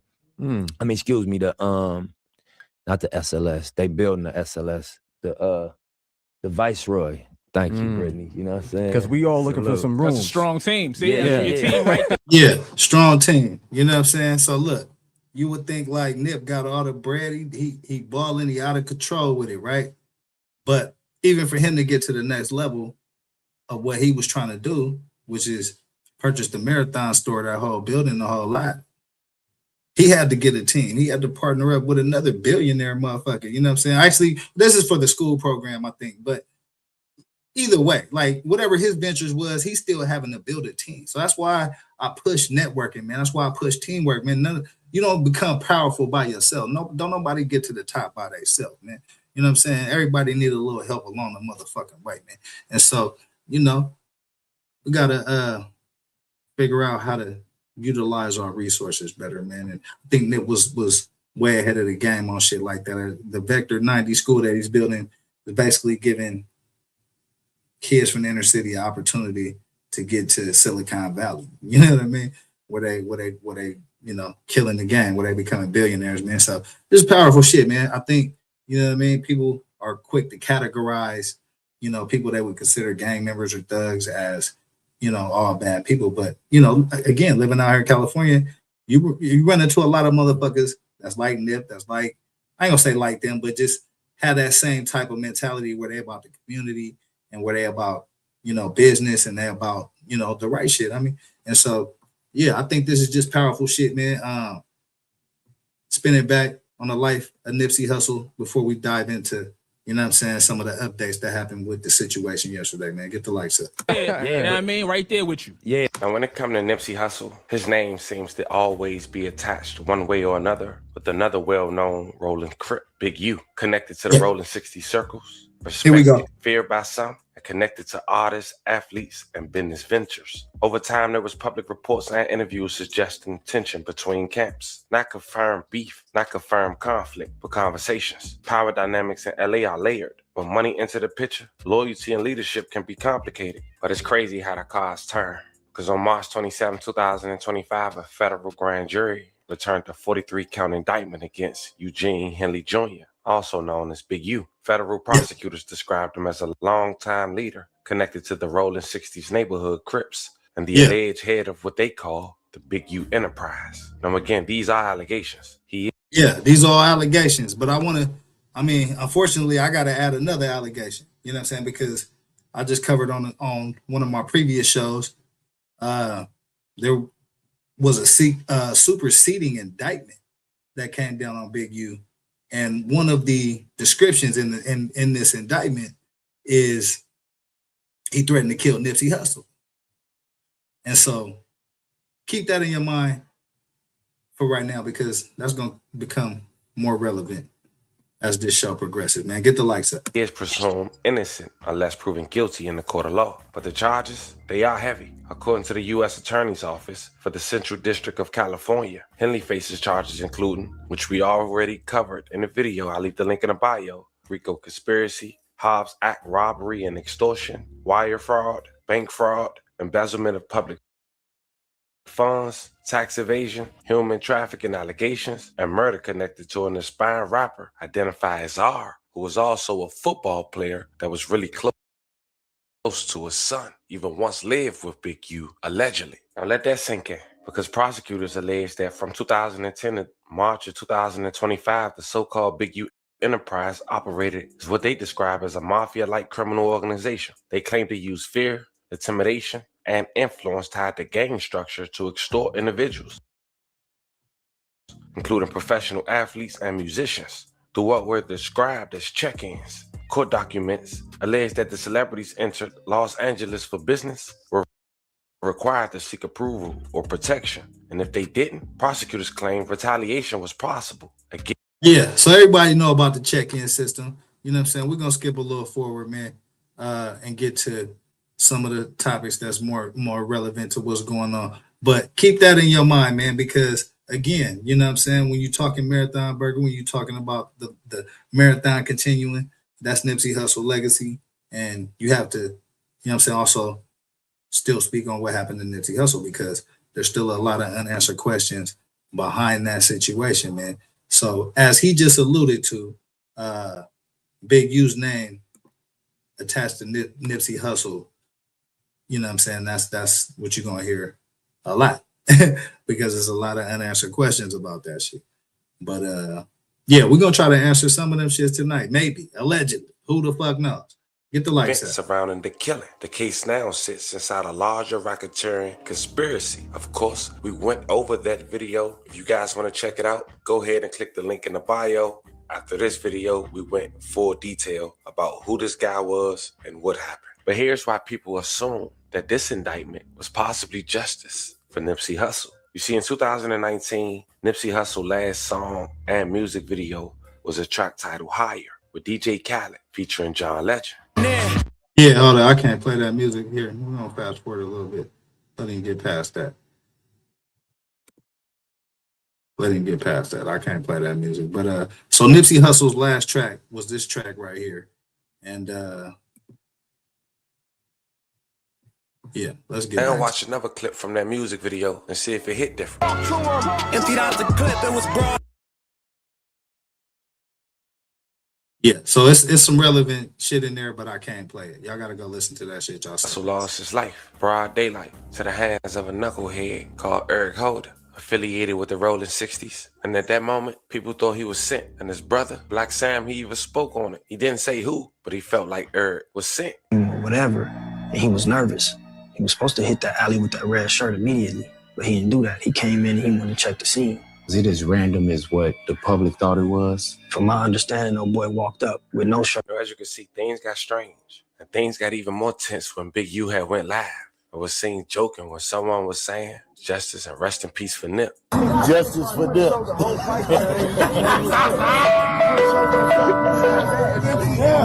But your boy would have been there like, yeah, you did. When Black Sam. Yeah, so, you know, again, a lot of unanswered questions, man. A lot of unanswered questions, you know what I mean? Things like that just pop up and it makes you pause, you know what I'm saying? Just like I had to pause, like it just make you pause, like, okay, you know what I mean? Like, what does that mean? You know what I'm saying? So it's a lot of that going on right now. It's crazy because this incident happening at the Marathon store in Long Beach has actually brought a lot of people back to talking about the Nipsey Hussle case and what actually happened and who actually was involved and is any of that connected to what happened yesterday. And so, you know, it's a lot of theories on that. We're going to try to cut through the bullshit and see if we can get to the real shit, man. Get the lights up. Him come out 2 days ago and say he wished his brother Killer was free. That's pretty much what he meant. the nigga who did it to your brother, would you rather him went to jail or stayed on the streets? Like me, I'm 1000% wish the man was still out here. Right. Because the nigga would have been X'd out. Yeah. But whether the nigga gotta go solo. Right. Broad day and go sit down and do all day. That'd have been the best time I could do in my life. I'm waking up every day. People ask me, would you have changed the decision? No. 1000%. Right. So I wish the man was out. I wish he was not in jail. And that saved his life. Yeah. 1000%, man. And you know, I honestly feel like it's hundreds and hundreds of people that love Hussle from the area, from our unit. Mm-hmm. Yeah, they not going for it. It would, and one thing I always say, man, I feel like this, what was going through this guy's head? Did you feel like he was about to be? Did you feel I have no? And then you turn yourself into a nutty house when you figure it out. Oh, nah, bro, you better not. It's a APB out. Yeah. So this Nip Hustle brother, Black Sam, not coming in until we figure it out. Right. So, that was the energy, man. Definitely wish, nigga don't fuck with the police and don't fuck with none of that. And obviously different people from different situations do, like mothers and sisters and aunts from all type of, and I'm not going against how they feel. That's just how I feel. And how yeah. So Black that he Sam telling had how he feel opened about the first location, and to say the least, he got into a confrontation with someone who was allegedly there, who he knew of, who was allegedly chilling with somebody who was speaking down on Nipsey and Black. Okay, so this is kind of important, right? Because the first location that Marathon Burger opens, there's another incident, another altercation that's coming up, right? So this was back to celebration and back to the shooting that just happened. Now, last year, Black Sam had opened the first location, and to say the least, he got into a confrontation with someone who was allegedly there, who he knew of, who was allegedly chilling with somebody who was speaking down on Nipsey, and Black Sam felt some type of way about it. Check it out. All right, so we're gonna holler. Let's just get to that. Let's get to that, bro. All right now, bro, we all tripping on that, bro. Hey, listen, bro. If the nigga ain't it's the Sunset location. Listen to what I'm telling you. Don't come over here. Don't come over here trying to. Hey, guess what? Go do something and come back. Don't get cracking and come back. That's what I said, bro. Listen, we're not being trying to holler at you, bro. It ain't hollering at me. A nigga disrespect, bro. You do what you supposed to. Who disrespect, bro? To me. Don't nobody disrespect, bro. Any nigga that disrespect, bro, when you in that prison, you better smash. In their prison, ain't nobody disrespected, bro, in my prison. I'm talking on the internet. When you see that internet. When you see it get cracked, when you see it get cracked, I can't tell. You know what's happening. I can't tell, nigga. You know what's happening. It's not gonna happen to Black Sam. I can't tell. It's not gonna happen to Black Sam. Come on, Sam. This is the grand opening at Spencer. And it was an altercation that happened. So 2 out of the, I believe, 3 or 4 grand openings they had yesterday. This is the viral. They had the opening day for the Marathon Burger. Yeah. You show up, and there's lots of video out there of you and Black Sam looking like you guys are having a pretty heated argument or heated conversation, and then you kind of being pushed across the street. Yeah. So. I thought it was a normal day, I got a relationship with these people, All Money In, Nip, Sam, Adam, everybody over there. It's been for years, done business, good business, it's nothing I can say bad about these individuals, right? About him in per se, but it just threw me off guard. It threw me for a loop, bro. Like, I went to, we was out there smoking, chilling. Everybody said Black Sam wasn't there yet. Cool. Somebody say, okay, Black Sam, there go Black Sam right there. I'm like, cool, I'll go over there and holler. I'm gonna go over there and holler at him, right? I'll say, hey, what up, bro? You feel me? So, mind you, I've been texting Sam, calling him prior to this. You feel me? And I haven't been getting no response. Yeah, I'm gonna stop it right there, man, because that pretty much sums up why you shouldn't even took your ass out there in the first place. If bro hitting you, if you hitting bro and it ain't no response, he already on something. You know what I'm saying? But I'm just trying to illustrate everything that's been going on in the air surrounding the Marathon Burger, they openings, and some of the things that's involved with Nipsey Hussle and how he was unalive. Because again, it's a big story that there may be some unanswered questions out there, you know what I'm saying, based on some of the things that I've seen today. And we finna get into that right now. Get the likes up, subscribe to the channel, man. It's the Remix with Cali Dre. I appreciate y'all for rocking with your boy. Let's see if we can get a little bit more information out of this situation right here. Who come to them with information, and you got to take it with a grain of salt. But a YouTuber who go by the name of Flacco had ended up going to his Instagram and speaking on what actually took place inside the Marathon Burger that led to a shootout moments later. Check it out. Here's what led up to somebody getting shot and killed at Nipsey. Yeah, and I covered this last night. Opening today. So everybody is there. Celebrities, fans. It's a family-friendly event until this one gang member showed up. He's a little turned-up Crip from the 80s in Long Beach, because it's a Long Beach grand opening. He showed up and he starts dissing all the enemies that walk in. He starts tripping. He really started gangbanging, right? He's calling them out their names. He's throwing up derogatory. He's like gang signs. He's just wilding out. The enemies realized they outnumber him by a lot. They could easily crash him and get him out of there. But they went to Black Sam because they didn't really want to mess up the event. So they go over to Black Sam and they tell Black Sam, hey, this dude is being disrespectful. He's dissing, he's violating. Get him out of here because we don't want to crash him. While they talking to Black Sam, the little turned up 80 Crip got 3 homies who walk in. Now they with him. So now it's 4 80 Crips in there and hella enemies. Black Sam people's going on. So then Black Sam rally up his crew and they walk over to the 80s and tell the 80s, hey, listen, we gonna escort y'all to safety, but y'all gotta go. They agree. Black Sam and his crew is escorting the 80s off the premises of the Marathon Burger. The 80s is under the assumption we getting escorted to safety. We getting escorted to our cars. So that's what kind of makes this complicated, right? It's 2 parts that makes this complicated from a street politics perspective. You know what I'm saying? First and foremost,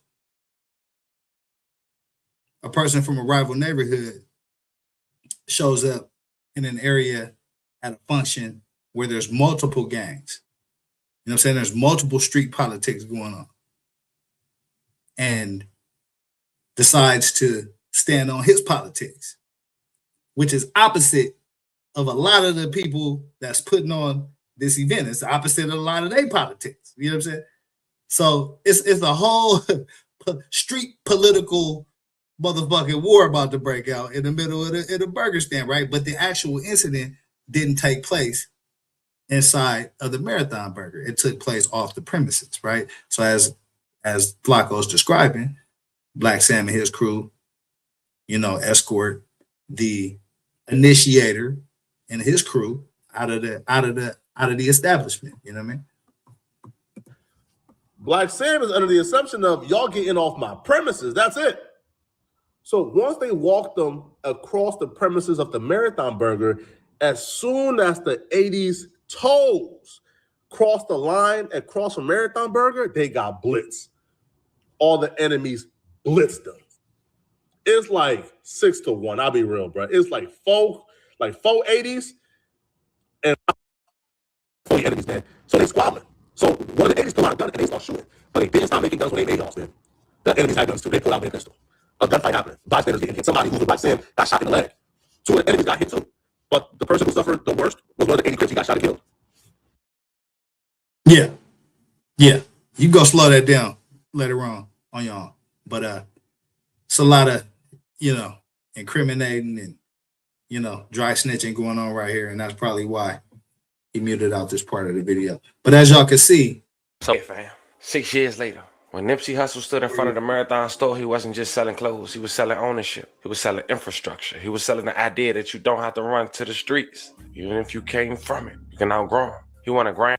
Yeah, that's a fact, man. So as you can see, the brand Marathon clothes, you know what I'm saying, stands for a lot, man. It stands for, you know what I'm saying, inspiration. It stood for everything that Nip stood for, you know what I mean? And so it's just interesting how as Black Sam is trying to open these Marathon Burgers, it's altercations and it's issues at certain events that people is popping up to. And so with this latest event, it's been a lot of speculation, not only as to what happened in that event, but what also happened in the event that took Nipsey Hussle's life in the first place, man. So I'm gonna play y'all some of this commentary right here, man. And y'all let me know what the fuck y'all think. I'm gonna drop that link in the chat too, man. If anybody want to get in here and chop it up about this Nipsey Hussle Marathon Burger situation, Nipsey Hussle situation, all that, anything we covered tonight. I'm gonna drop that link in the chat, man. But let's take a look at this real quick, and I want to get y'all a commentary on what y'all think is playing out on these LA streets, man. Get the likes up. Apparently, you can go from 0 to a complete site in just a single prompt with which. Man, nobody asked you all this shit, possible, man. or vibe coding. He survived in headshot at Marathon Burger. Oh, pray for the city, man. The Hoovers ain't gonna play with them. We gotta up. Okay, so look, there you go, right out the gate. You know what I'm saying? We got an update. You know what I mean? So it looks like one of the individuals on the scene at yesterday's shootout, I guess I could call it, you know what I'm saying, surrounding the Marathon Burger opening. One of the individuals that got shot in the head. And he survived. His ass is still breathing. You know what I'm talking about? So that's the first miracle in this whole shit. Get the lights up. He survived in headshot at Marathon Burger. Oh, pray for the city, man. The Hoovers ain't gonna play with them. We got an update on the Marathon Burger shooting that left one person dead and others critically injured, and it's worse than I thought. We'll get back to the video shortly, but I want to let you guys know this video is being sponsored by Kalshi. Nah. This is the remix with Cali Drake, my brother. Sponsored by nobody. So hit the motherfucking Cash App for your boy, man. Help me get to the mountaintop. You know what I'm saying? Help me get to the motherfucking promised land. Let's go. Social media to try to dispel the rumors, try to distance the Marathon Burger from what happened. Man, I don't know what you're talking about on the internet, man. We in here cooking. We in here cooking fries, burgers. I'm in my right here with my Scroogey. Come on, man. Get out of here, man. Come on, man. We in here, man. Hold on, we fully loaded. Fully loaded. We got my Stevie Wonder in the building. Right. Yeah, Stevie in the building. You know what I'm saying? Stevie getting burgers in this motherfucker. I don't know where Stevie came from, but they rolled out the blind man for some PR, man. But man, ultimately, it didn't work because the story gained national legs.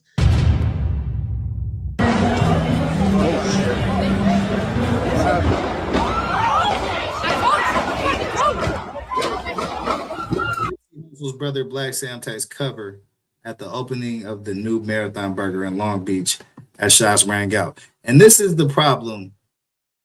This is the problem that Marathon is going to face from here on out, because we just watched the previous incident where an individual comes up and Black Sam is out there. You know, him and Black Sam are having a heated discussion about, you know, whatever their politics is. And, you know, it's been rumored that ever since that incident happened, that location on Sunset is basically a police precinct at this point. Motherfucker go in there and get his burger and, you know, get hemmed up on his way out the door. So these incidences attached to your business is not good business, man. You know what I'm saying? And so that's a part of what I saw today, which was a lot of the videos that were describing this incident went out of their way to make sure that the shootout that took place didn't happen inside of the Marathon establishment. And I think that's fair. I mean, as you know, from every description I've seen, you know, the perpetrators were walked off of the premises, you know, but as Flacco just described, as soon as they stepped the toe off the premises, allegedly, you know, all hell broke loose, man. So that's kind of what complicates this situation. And, you know, hopefully, you know what I'm saying, I'm doing a good job of clearing that shit up for y'all. Get the lights up. Shots are being fired right now.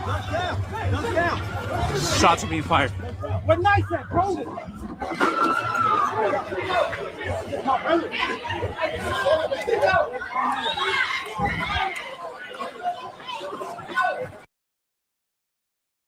Yeah, so this is Black Sam right here. As TMZ just reported, this is Black Sam right here. And so, again, these are things that, you know, as they say, that shit on the internet is gonna live forever. You know what I'm saying?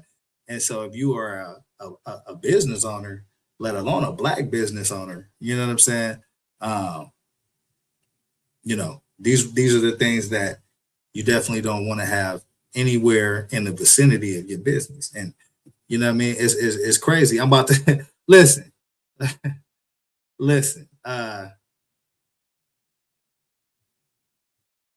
You got to be careful out here, man, how you do business. You know what I mean? Especially when you're on a high power level, man. And so this can damage your brand, even though the Marathon is a strong brand. You got the streets locked up. You know what I'm saying? But it you know, that can only take you so far. In order for you to get to the next level, you got to get to them sponsorships. You got to get that commercial dollar. And, you know, you being the owner of a business, a local chain, trying to take it, you know what I'm saying, as far as you could take it, national, international, this just, you know what I'm saying, this ain't a good look. So, you know, I hope that this brings some clarity to, you know, Black Sam, to Marathon, to everybody that's pushing this net brand. You know what I mean? You know, it might be time to, you know what I mean, ensure, you know, that you don't wind up in shit like this, man, because that ain't a good look, man. There's just no other way to say it. But yeah, get the lights up, man. I'm just throwing some shit out there.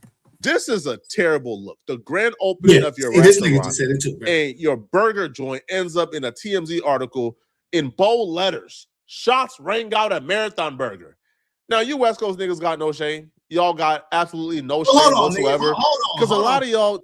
Hold on, Flacco. Nah, we ain't going for that. We ain't going for that West Coast slander round. Cheer. You not on the remix with Cali motherfucking Dre, bruh. So, yeah, skip over all that shit, partner. Get the likes up, man. I mean, fuck that, man. Last name. It's a powerful last name. So the fact that he's ducking behind cars as a multi-millionaire CEO because he chooses to conduct himself and to be around the people, he chooses to humble himself and still come around y'all, y'all should be embarrassed, man. Embarrassed. Now, the one positive comment out of this situation right here is radicalizing the people against LA culture. You take the social media and you see people for the first time on a national stage is having a serious conversation about LA culture. I disagree with the second. Yeah. Well, I mean, listen, I you know, I can't say that I honestly disagree with that part of what he said, because, you know, this was supposed to be a celebration for Nipsey Hussle, man, and it ended up the main headline being about some other street politics and street antics that took place, man. So, you know, shit, I gotta call a spade on that, Flacco. Damn, Flacco, motherfucker, get the lights up. The aftermath, though, of the incident has been one to behold. There's so much layers to this. First off, we found out the Hoovers were also involved in the fight, or specifically the Prime Minister, the King of LA, Chucky Finster, was a part of this situation. Oh, they made a terrible mistake by laying a hand on Chucky Finster. There will be hell to pay for this. Now, if you guys don't understand exactly what fight I'm talking about, or how the fight led to the shooting and how the shooting led to somebody dying, here is a quick recap on exactly what led up to this shooting at the Marathon Burger. Here's what led up to somebody getting shot and killed at Nipsey Hussle's Marathon Burger grand opening today. So everybody is there. Celebrities, fans. It's a family-friendly event until this one gang member showed up. He's a little... Yeah, I think we already took a look at this, Flacco. We already took a look at this. I'm going to skip past this. We're going to get to the heart of this whole discussion, man. The likes of in that melee, in that fight that led to somebody dying and others getting shot and critically injured. If you're confused as to why the Hoovers, who's a LA set, why were they involved in Long Beach politics? That's because the Hoovers are allies to a specific set in Long Beach. The 80s don't get along with that set. So when that set in the 80s get into it, the Hoovers is riding for that set, straight up. Now, we know Prime Minister Chucky Finster is in charge of quite possibly the greatest brigade in LA history. I mean, I'm just being real. These are some step-down troops. They is undefeated. They haven't taken an L yet. Listen, Barry 69 said Nipsey was betrayed by his money. I think he meant homies. All 4 cheeseburgers. Hey, listen. This part of your statement right here is what we're gonna bring into question with this next segment, man. So I'm gonna let y'all answer that question for yourself. You know what I mean? I'm not gonna put no extras on it. I gotta stop the video just to offer my commentary and reaction so they don't copyright my black ass. But I'm gonna let y'all be the judge of what happened from here on out, man. Get the lights up. So when that set scene that Prime Minister Chucky Finster and his brigade were present, they knew a W was certain. Now, there were some casualties. There was some dust-ups. We now know specifically that Prime Minister Chucky Finster was hit. Oh, they tried to assassinate the minister at the Marathon Burger, man. We know that Chucky Finster took a headshot during the fight. That when the shots ran off, he took a headshot. But you can't kill the minister, man. All right, you can't kill him, right? But he's the protagonist of the story. You can't take him out. You can't. That's just not how the script was written. So he took the headshot and he survived. And apparently they took him to jail because he's so dangerous, man, that when the police see him around any type of murder, any type of active activities, he got to get a 72-hour hold, man. But so one of the individuals shot on the scene, headshot on the scene. His ass went to jail anyway. Damn, that's a hell of a day right there, bro. That's a hell of a day, man. Get the lights up. But apparently they found out that he was not the one who killed the guy, so he got out. But okay, so he out now. Is unhappy, okay? He's unhappy that they did this, right? Foolishly enough, they did this knowing he is immortal, all right? He's the LA 50 Cent, according to the hood blogger DC Baby Draco. Now, he was very unhappy, though. He was very unhappy this happened, and he let it be known he's about to discipline and set the city on fire for this transgression and war crime against him. You don't touch the prime minister, man. He's off limits. This is a war crime. And he's ready to make everybody pay, he said. Yeah, homies. No, you done fucked up, right? They know they fucked up. Dead homies is up. Pray for the streets of LA right now, bro. It's a war zone. It's an active war zone. He's the biggest trophy the Hoovers got right now. He's the biggest trophy. You can't think of another name. When you think of Hoover, you can't think of another name right now other than Chucky Finster. He's the biggest trophy they got. So the fact that he got touched, oh, it's going to be a problem. Now, the kid himself, he's a respectful kid. He politics the right way. He's not a bully. And that's why I respect him. He's not a bully. He's not somebody who's going after like non-affiliates or people who don't got, like no smoke. No, this kid is respectful. He's a good person. He's a gentleman. But he's also a dangerous human being. He's a joint. This kid, man, got a lot of love from where he's from. And the fact that people put hands on him or touched him, good luck, man. Now, unfortunately, this beef expands from Long Beach to LA. So there's a lot of ground to cover. But it's going to be a hot spring, man. I promise you this, bro. A lot of people was mad at me for putting out this video, like a lot of people, bro. Yeah, it's been a lot of backlash. I've been seeing a lot of backlash to Flacco giving a lot of this information up because but nobody's really disputed his version of events. That's the crazy part that I've seen. People actually talk shit about this nigga and then run his motherfucking video. So I don't know. You know what I mean? I wasn't there. I don't fucking know. But I haven't heard anybody go against his version of events, man. So let's check in with a little bit more of this because we got more, man. Don't even trip. Get the likes up. Now, I don't know why they were mad at me. I was just documenting what happened. But I seen a very disturbing trend. I seen a lot of videos today defending the Marathon Burger or trying to distance the Marathon Burger from this incident. Did too. And I'll be real, I think these people got paid by the Marathon Burger, bro, because they all started off their video like the same way. Oh, I'm sick and tired of people saying this was at the Marathon Burger. It was not at the Marathon Burger. It's as if these content creators think we're slow or we're stupid, right?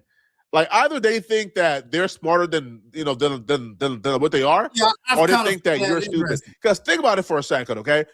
They're saying, I kind of found that interesting too, man. LA is literally Mexico.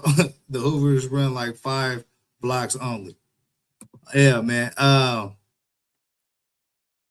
mean, shit. We ain't too far from Mexico in this motherfucker, man. But listen, I found that interesting, man. A lot of the videos that I peeped out today, they definitely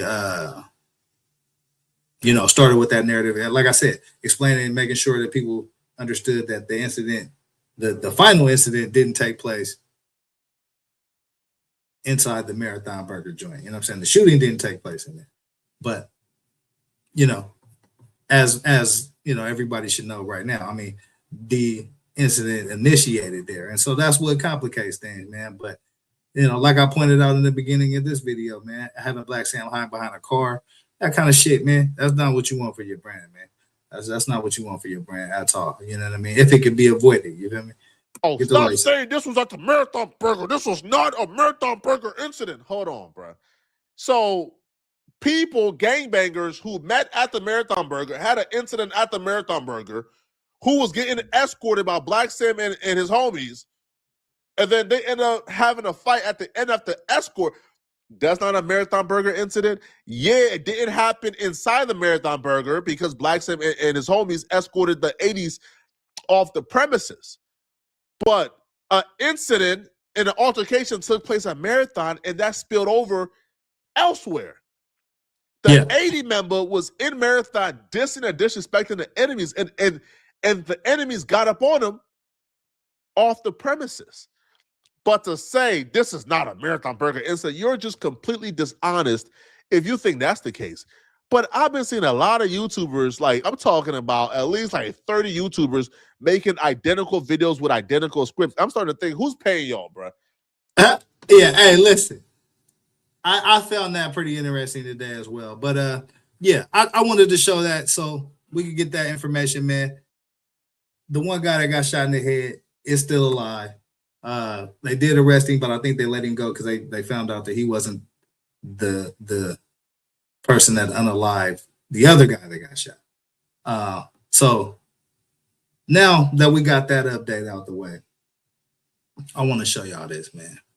Because this is where the questions start coming in, right? This is for me. This is where the real questions. Black Sam just sent a. And when it comes to Black Sam, God telling you, like, man, just listen to the signs, and I got you. And right. That was when it comes to Black Sam, discussing not only what happened in there, but who he thinks is involved. That's when it gets interesting. So I'm gonna play this for y'all. Y'all let me know what y'all think in the comments about this bit of commentary we about to hear, man. So we already heard Black Sam speak about how he felt about if he wanted Eric Holder out of jail or if he wanted him on the streets. And Black Sam basically said, I wanted him on the street because if he was on the street, you know what I'm saying, he could meet his defeat. And so you should come to South Central. There's a lot of Asians and Indians buying up all the property. Hey, man, I'll be out in South Central, man. I got a couple partners out there, do a little business out there, man. Hey, listen, man, I done pulled up in many hoods in LA, man. But yeah, listen, it's real multicultural out this motherfucker, man. To me, you know what I'm saying? I think it's a beautiful thing. Only if we can get involved in, like my man talking about here, buying up some of the motherfucking properties, man. But that's a whole nother show. I want to stay on topic and on track with this shit because this part of the video, man, I found pretty interesting. And I'm going to let me know what y'all think, man. Get the likes we up. feel like definitely jail is not what we wanted for that situation. If you read in between the lines, he essentially confirmed the rumors. So when Nipsey Hussle passed away that day, once it was put out that Eric Holder is who did this, people were spinning for Nipsey Hussle. Like, they were spinning. They were looking for Eric Holder everywhere in the city. Bro was hiding out. They couldn't find Eric Holder. So they went ahead and put in work on Eric Holder's family. That was the rumor at the time. Now we know those rumors are pretty much confirmed.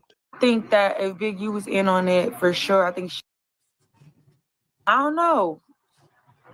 Because, bro, you remember after that happened, they went and shot up this family house.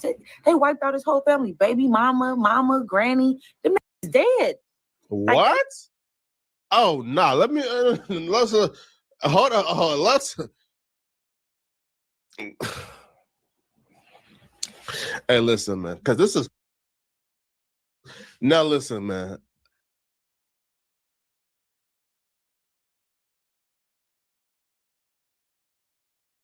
Listen, I gotta spin that back, man. This the remix with Cali Dre. I gotta spin that back because yeah, I want to pay very close attention to what I just heard in this segment of video right here. Bro was hiding out. They couldn't find Eric Holder, so they went ahead and put in work on Eric Holder's family. That was the rumor at the time. Now we know those rumors are pretty much confirmed. I think that if Big U was in on it, for sure, I think I don't know. Because, bro, you remember after that happened, they went and shot up this family house. They wiped out his whole family. Baby mama, granny. The man is dead. What? Like, oh, nah. Let me let's hold on. Let's hey, listen, man. Because this is now. Listen, man. I'm a civilian. I know I'm not street, bro, but I'm just because that right there is unsolved crimes, man. I'm okay. So boom. Okay, so the reason I find that very interesting is because of what I mentioned earlier in the show, which is there was a superseding indictment that was put on Big U this week, a few days ago. And in that superseding indictment, it reads, one of the charges is he made a threat to kill Nipsey Hussle. And so, again, it just brings a lot of questions when we see the video of Big U laughing when they're asking for justice for Nip. Barry 69 said that's a lie. 60s didn't do anything under the federal investigation. Okay. I don't know. Shit, I wasn't there. I ain't in the investigation. I'm just covering what's out there. But to me, I just find it very interesting that, again, we just watched a video where Big U is laughing when they ask for justice for Nip after he gets taken. And if that's your partner, whether you have been through things or not with him, if somebody even drops that, you probably gonna roll with it. You're not gonna laugh at all. You know what I'm saying? If that's your real homie. You know what I mean? I read a lot of things, man. I don't just read, what's in front of me, man. You know what I mean? I try to look around the corner, not just to the end of the block. You feel me? So, like I said, there's a lot of speculation. There's a lot of things out there. As Black Sam just alluded to, had Eric Holder been out on the streets, you know what I'm saying, they would have hit the delete button. So, allegedly, you know what I mean? Based off of, the commentary that he dropped in the interview we just heard. So, again,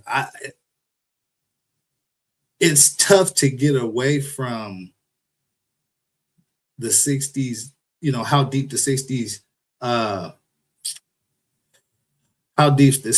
involvement is in the loss of Nipsey Hussle, because Eric Holder was from the 60s. So there's a direct link to the 60s right there with Shitty Cousin. But Is that the only link? And I think that's a question people have always wondered.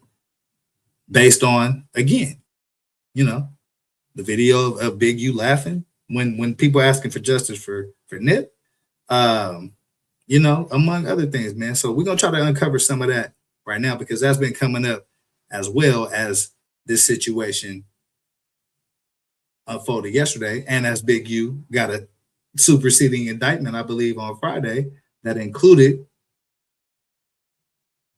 him threatening to kill Nipsey Hussle. So I don't know what it all means. Again, I'm not involved. I don't know, but I'm just reading what's out there, man. Get the likes up. Everywhere in the city, bro was hiding out. They couldn't find Eric Holder, so they went ahead and put in work on Eric Holder's family. That was the rumor at the time. Now we know those rumors are pretty much confirmed. I think that if Big U was in on it, for sure, I think I don't know. Because, bro, you remember after that happened, they went and shot up this family house. They wiped out his whole family. Baby, mama, granny. Them niggas dead. What? Oh, nah. Let me let's hold on. Let's. Hey, listen, man. Because this is. Now, listen, man. I'm a civilian. I know I'm not street, bro, but I'm gonna just because that right there is unsolved crimes, man. I'm.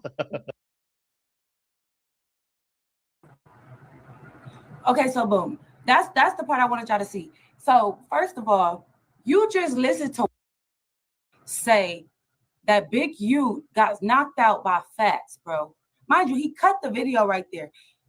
If he kept listening to the video, you would have listened and heard me say that this is what we heard in LA. This definitely went around. If you're from LA and you on a live, bro, put in the chat, bro. If that did not go around, if that was not on the news, if that did not go around, that was most definitely going around. Heard that his family got shot up in that house.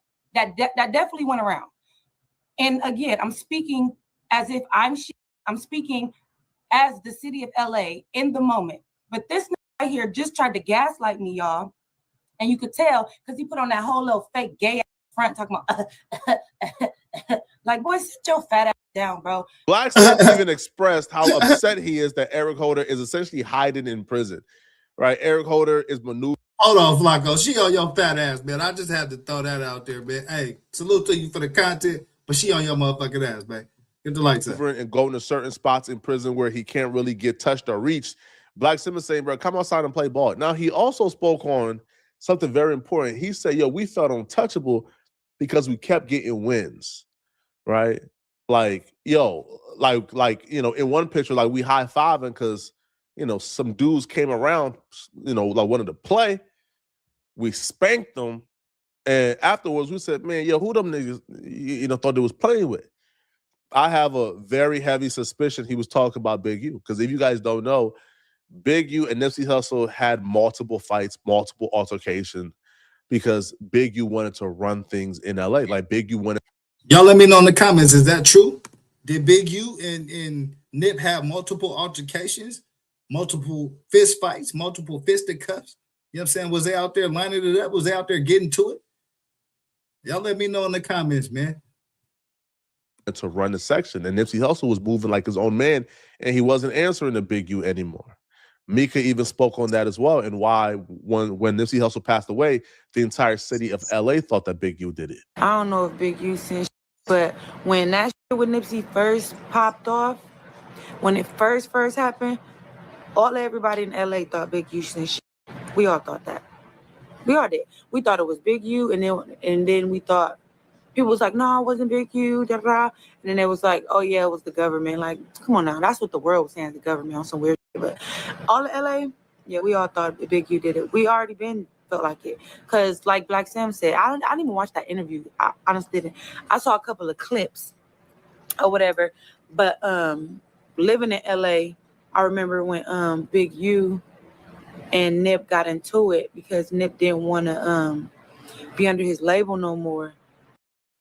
Okay, so Barry 69 is saying lies. Nipsey was not about that life. Eric was a real soldier. What you mean by Nip wasn't about that life? Expand on that for me a little bit. You know what I'm saying? Shit. What you mean Eric was a real soldier? You know what I'm saying? You might have to expand on that shit too.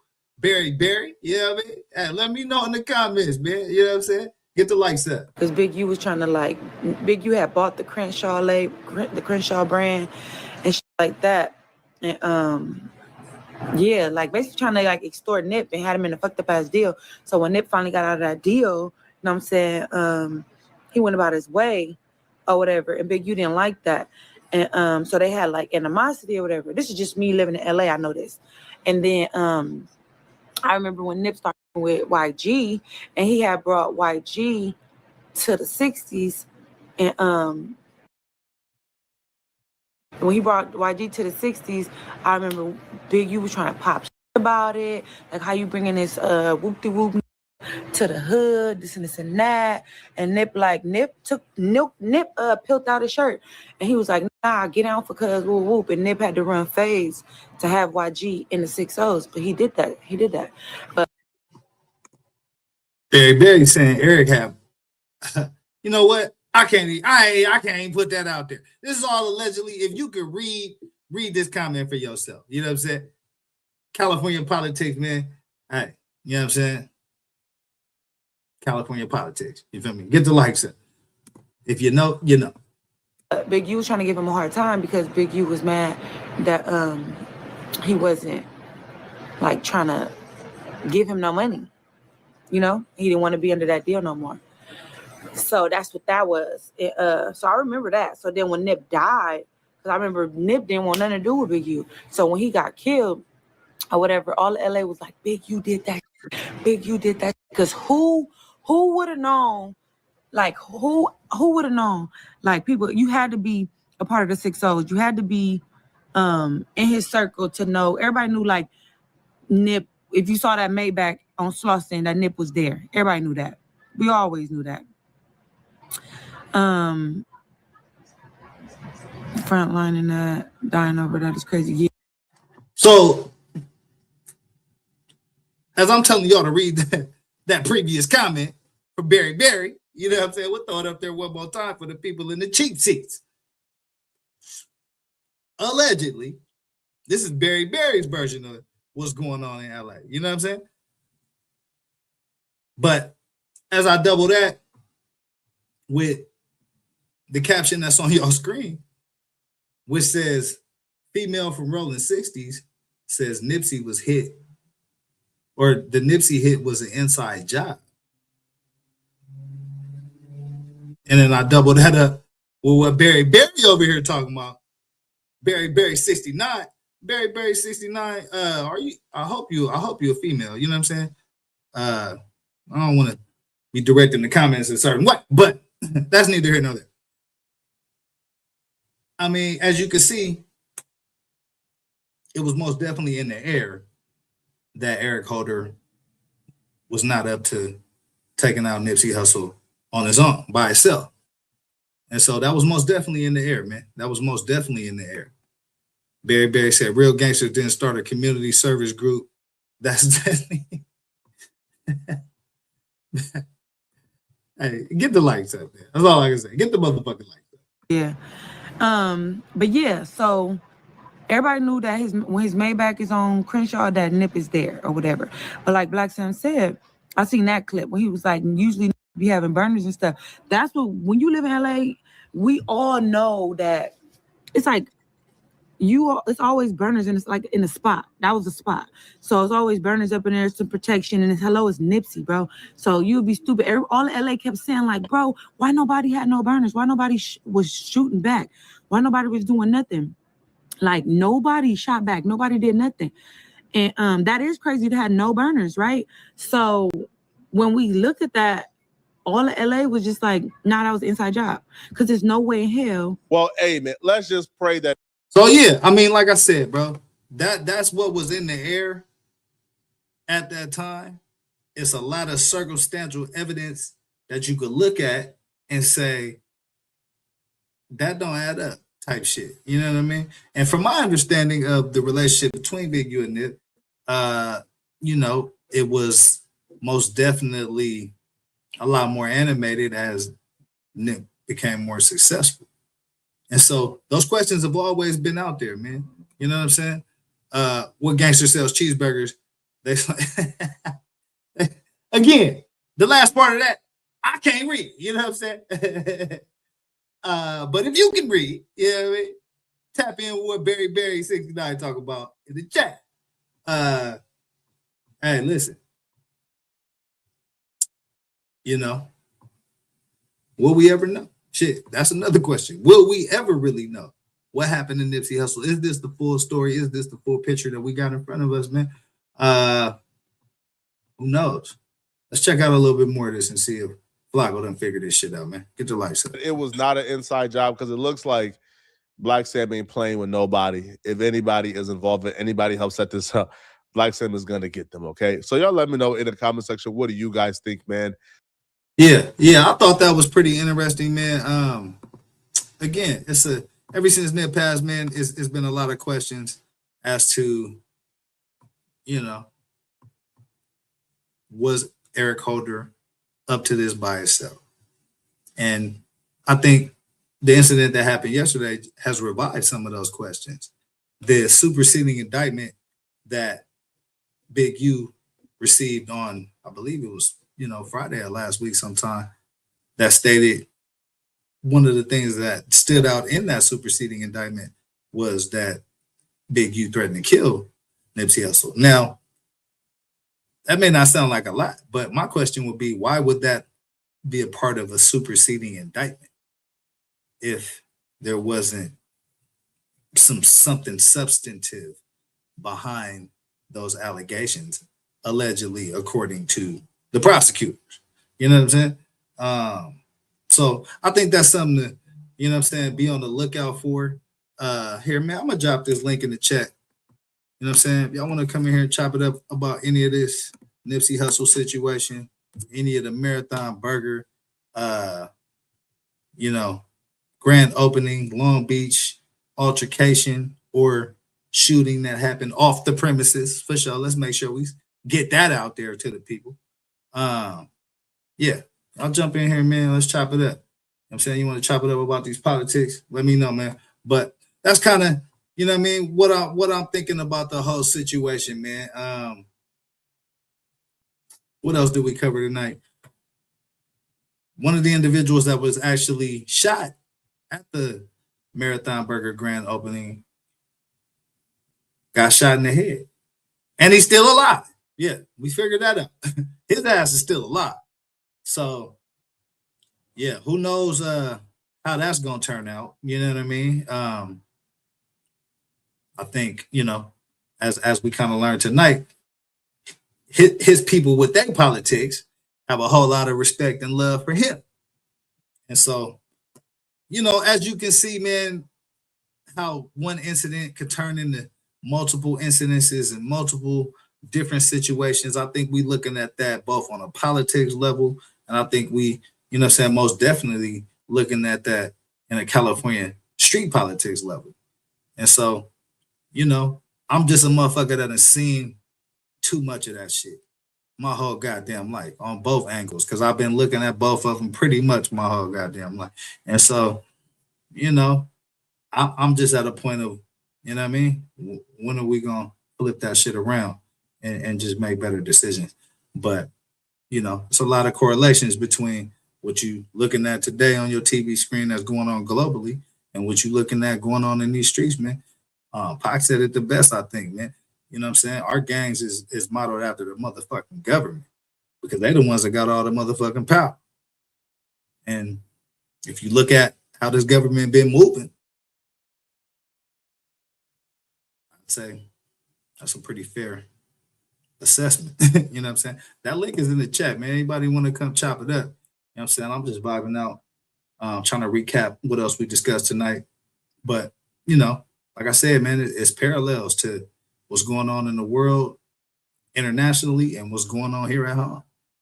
Just by chance and by accident, right? We had a shooting in Austin. I didn't cover that. I believe Scope covered that. Just I know the Scope, man. Salute to my dog, man. You know what I'm saying? Make sure y'all go subscribe to his channel. But I think he covered that story. And, you know, that was connected to the whole global shit. So it's just a lot of shit going on, man. It's a lot of shit going on in the world. Protect your motherfucking neck, man. You know what I'm saying? Shout out to the Wu-Tang. Protect your motherfucking neck, man. That's the reality of this whole shit. I mean, you know what I'm saying? Stay away from large gatherings and large crowds for the next couple of weeks. Because, you know, got to see how all this Iran shit unfold. And, you know, California streets stay turned up. So, I mean, at a certain point, it ain't no way of even avoiding that shit. But, you know, shit, I'm still on the board, man, by the grace of God. You feel me? And, you know, hopefully that continue, man. So hit this motherfucking like button. Subscribe to this channel, man. YouTube, Twitch, Instagram, TikTok. You know what I'm saying? Wherever the fuck you at, man, I'll pull up over there. You know what I mean? Start some shit up. Build my tent. You know what I mean? That's what we doing around here, man. But yeah, you know what I mean? I think we covered a lot tonight. I think we uncovered a lot tonight. And yeah, I gotta get to editing these videos and throwing them on TikTok. TikTok, Mac and Mind Grows, man. We gonna double back to that Epstein shit too, man. Because that Epstein shit is most definitely connected to what's going on globally with this Iran shit. You know, that's a fact. And I mean, shit. Matter of fact, how much time? I got like a minute or two. Trust me, Epstein files connected to Israel going to war with Iran, man, because there was a lot of these cats was in bed with Epstein. You know what I'm saying? In one way, shape, or form. And Trump most definitely is protecting a lot of these people by not releasing all of the files. The court case said that all of the files had to be released. Every single document. There's still millions of documents out there about one guy named Epstein and one guy named Trump. So it's like, again, you know, we as the people is just dropping the motherfucking ball. We accepting a bunch of bullshit without demanding our properties.